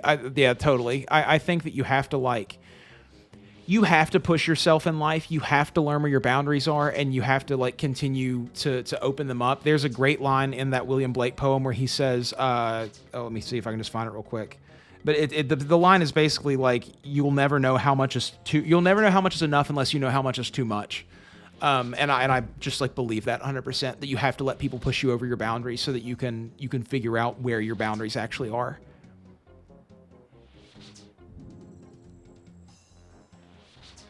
Yeah, please do, man. That's awesome. Dakota, you and me are very similar people. I recognized that when we were like working together.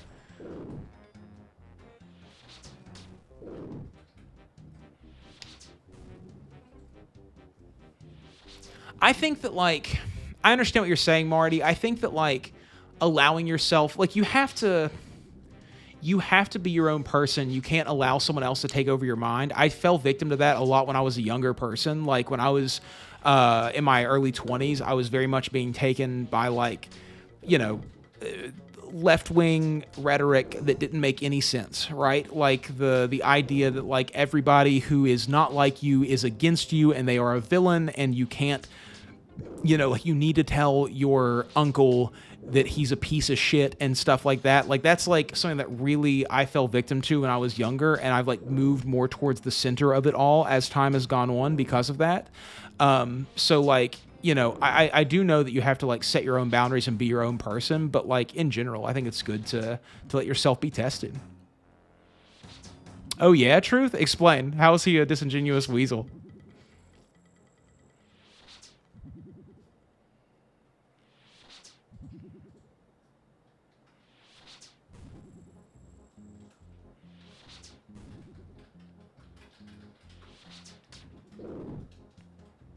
Oh, dude, Burb, like early in the like 2015, 2014, that was like a big thing. You know what I mean? Like that was like living in that culture was very much the way that they would push, you know?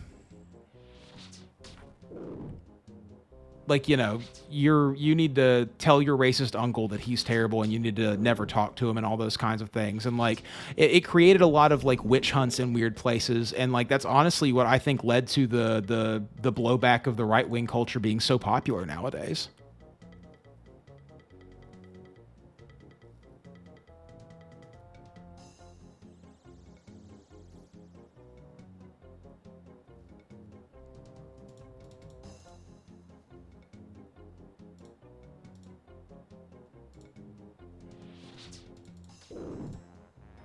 I mean, I'm not saying that it's everybody, obviously, but that was definitely a thing. Like I said, I was really hard into that. Like you got to think, I was a punk scene kid who like lived in that culture pretty heavily myself. You know what I mean? I don't ascribe to basically any politics anymore because of the way that I've seen things like going. Like the using that sort of, you know, yeah, I get that like being racist is wrong. I agree, but most people like the people that they're telling you to disavow in your life aren't actually racist. You know what I mean? Like it's like a alienate yourself from the people who actually love you so that you can be taken advantage of is like a very common method of control that people use.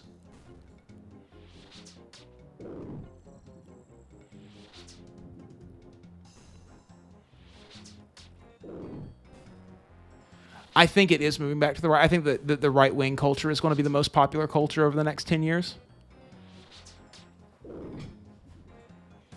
I have not heard of Rumi, Dakota.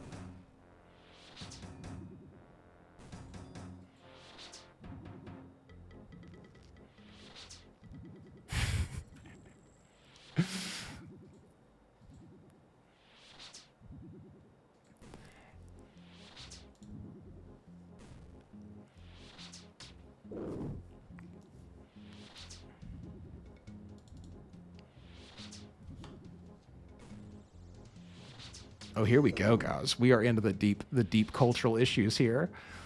I mean, if I'm being honest, like I can see, I mean, country music is huge right now. It's absolutely huge. Country music is a right wing type of music. Like, I don't know how to explain that, but it is. It's just like NASCAR is a right wing sport. Like, that doesn't make any sense, but it is. Like, those things have become much more popular, you know, like the wraparound sunglasses, like you know, rubbing snuff, using zins. Like zins are like a way to get people into like the right wing cultural thing.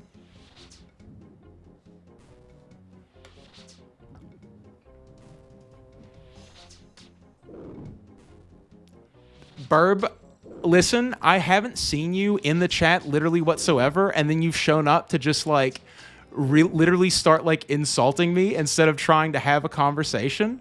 I will ban you. You know what I mean? Like I will ban you from the chat if you're going to like not be in good faith here. Like you just showed up to start like talking smack about this. Like Amy has been here for a long time. I'm totally cool with having the conversation with her. She's like doing a really good job of conversating about something that's obviously a very difficult thing to talk about, but like, you know, peace, my friend. Goodbye. Yes, exactly. Bill Murray is a great example of it.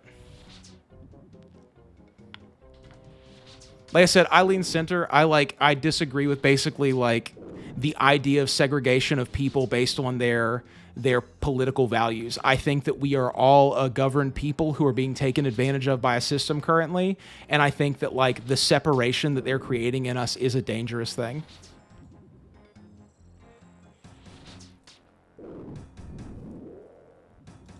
Uncut diamond. Well, that's a power amulet if I can get good enough crafting. Good job, Amy. And Amy, I think like, you know, you're an extremely like marginalized person. I've like seen some of the things that you've talked about like you know, who you are as a person and what your life has been and all those things. And like, so like we live the world through our own experiences. You know what I mean? Like, the things that I can say and the things that I see are like an extension of who I am as a person. And you have a viewpoint on it that I don't. You know what I'm saying?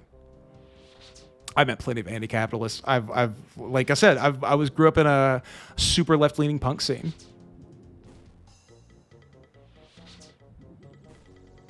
Thanks, Panda. I appreciate you. I agree with that, Zach, 100%. Like, it is ridiculous, the things that, like, the amount of money that I have to have in order to survive is unbelievable. You know what I mean? Like, it's nutso, dude. Just in order to chase my dreams, the amount of money I have to do that is, like, ridiculously through the roof. I agree with you 100%, Douglas. I think that ideas are nuanced, and I think that it's like I said, it's really impossible to be on one side or the other. I had a conversation with someone the other day, and like, you discover who you are by what you feel comfortable saying and what you don't. And if you have an opinion on something and then you're faced with someone who feels differently and you feel uncomfortable saying your opinion, maybe you should think about that opinion a little bit. We all are, Amy.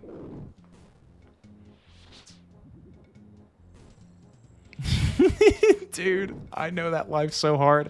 There was a time when I was working at the restaurant where I would have negative $400 in my bank account every paycheck because, like, I just was that broke. Thanks, Josh. Yeah, I grew up on Doctor Who. Like, I think that that's like a really defining like heroism sort of trait.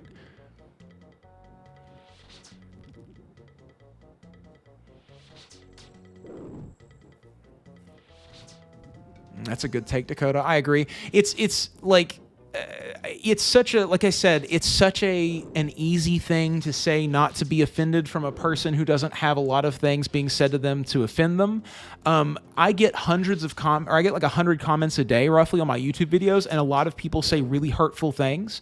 And I definitely have a tendency to feel defensive whenever that happens, but I also try to imagine like what that person is and who they are and what they're going through, and that's like, you know, how I try to move through all that. Zach, I've met so many teachers who bartend during the summer and on their off time. It's ridiculous, dude. The teachers should be paid way more.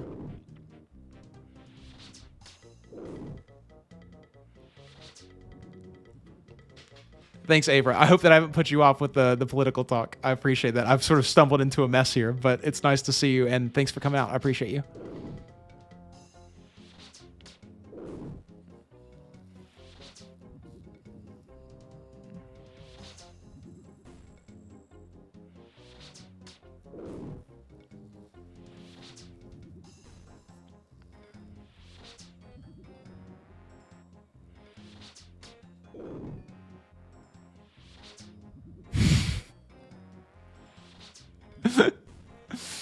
Amy, people like definitely have opinions about that. You know what I mean? Like, as someone who like is very left leaning, like it seems, you know, crazy to say that.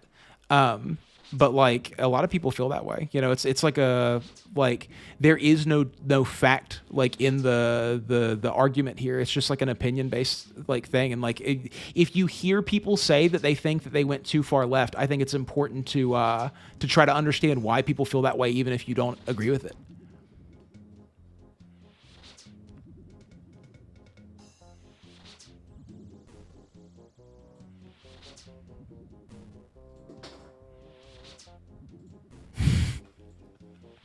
I love all of you guys too. I genuinely, sorry guys. I didn't mean to bring this up. I have not got a single good drop from this. This has been an absolute waste of my money. I've been a fool and I've had to pee for hours. Well, I'm out of runes now. Oh, guys. Okay, let's do our first Lumbridge teleport. Just for fun. Look at that. Look at the quickness of the teleport. Okay, guys, let's see what our time played is. Yes, posture check indeed, dude. I am sitting so low.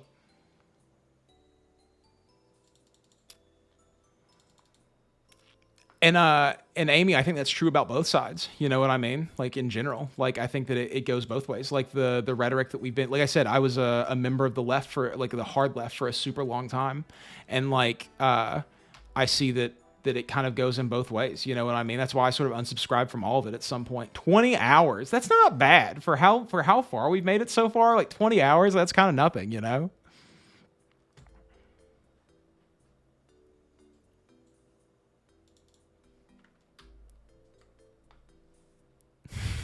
I'm going to go pee, guys, and then we'll work on wrapping up the stream. I'll be right back.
Let's catch up on chat, guys. Oh, that felt so good, by the way. I'm so bad about just being like in stream and being like, okay, I'm not even drinking water because I'm just like, I have all this pee in me. I can't put any more there.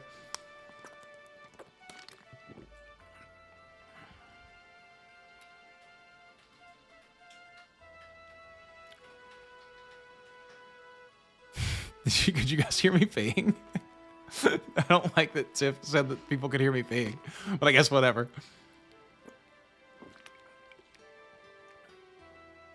You're perma-muted on OSRS, Grumpy? What happened?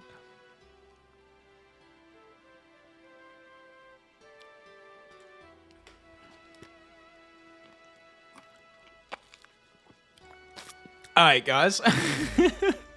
Dude, of course you did. Well, it is what it is, you know? It's a strong stream. I'm happy to have a strong stream. Huh? Yeah, I probably should have shut more doors, but you know what? The bathroom is like literally adjacent to this wall. Get a pee jug? Dude, I used to, this is such an interestingly weird story. So I had to, so when I was living with this guy, his name was David, and he was this like, you know, very interesting character who was very, I don't know, like, he was my roommate, and he would show me videos of him with women doing things and just like trap me in awkward conversations forever. And it was really uncomfortable. And that guy would like be in the bathroom for like 2.5 hours at a time. So I eventually had to get a pee jug because like there was only one bathroom in the house, and I just couldn't pee in the middle of the night because he'd just be in there for hours and hours. I don't know what he was doing in there.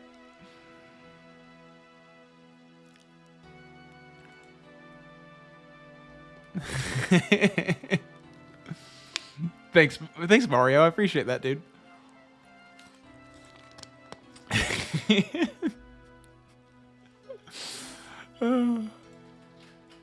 Yeah, guys, I don't know. I'm enjoying stream.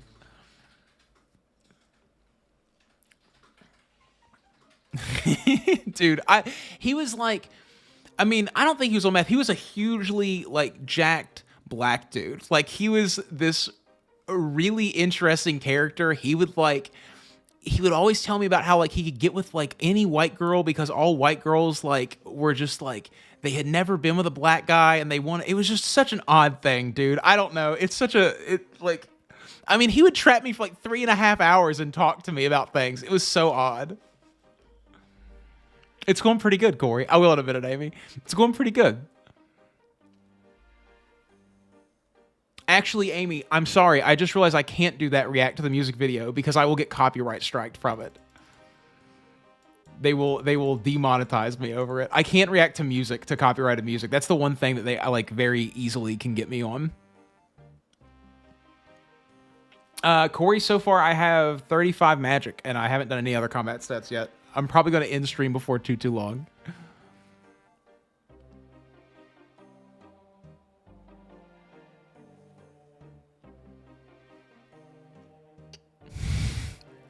Dude, I've heard the story of the kind of roommate that waits until someone's in the shower and then they go use the bathroom. This is a very common thing. I don't know if it's a power play or what, but that's such a common thing that I've heard. I've read lots of Reddit stories.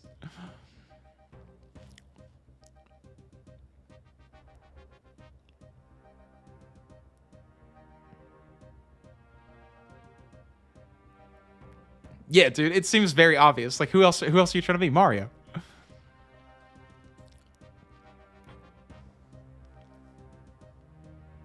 Yeah, dude, they all get monetized. They all get monetized. YouTube doesn't care. At worse rates, but they get monetized.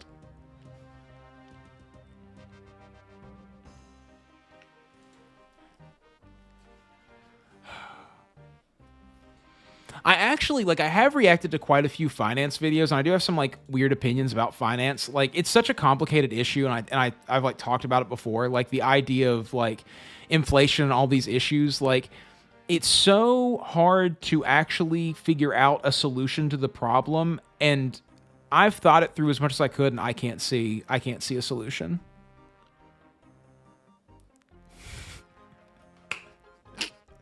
Panda, that's awesome, dude. I used to do that a lot. That's one of the ways that I think I got to where I am today is by doing that. It worked my little brain.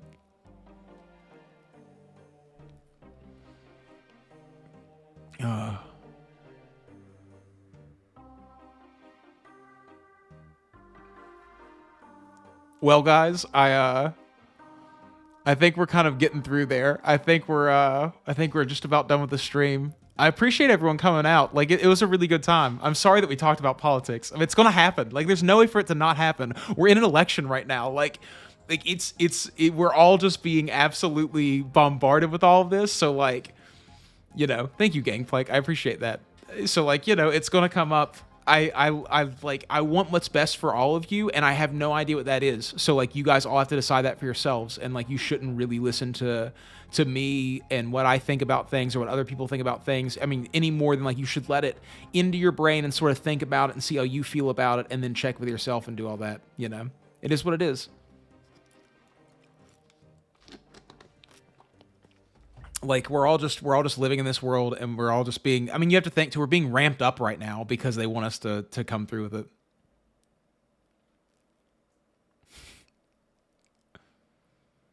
Thanks, Cam. It was nice to see you, dude. You have a good one too. All right, guys, I'm going to end it there. Thanks for everybody coming out.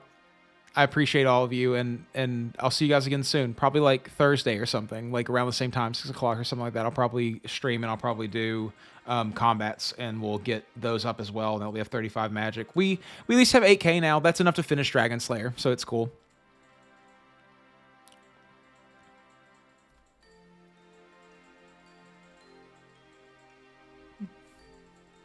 Peace out, guys. Be safe. Bye-bye, everybody. Cool. Sounds good, Luke. I'll video tomorrow and everything like that, and I'll see you guys then. Peace.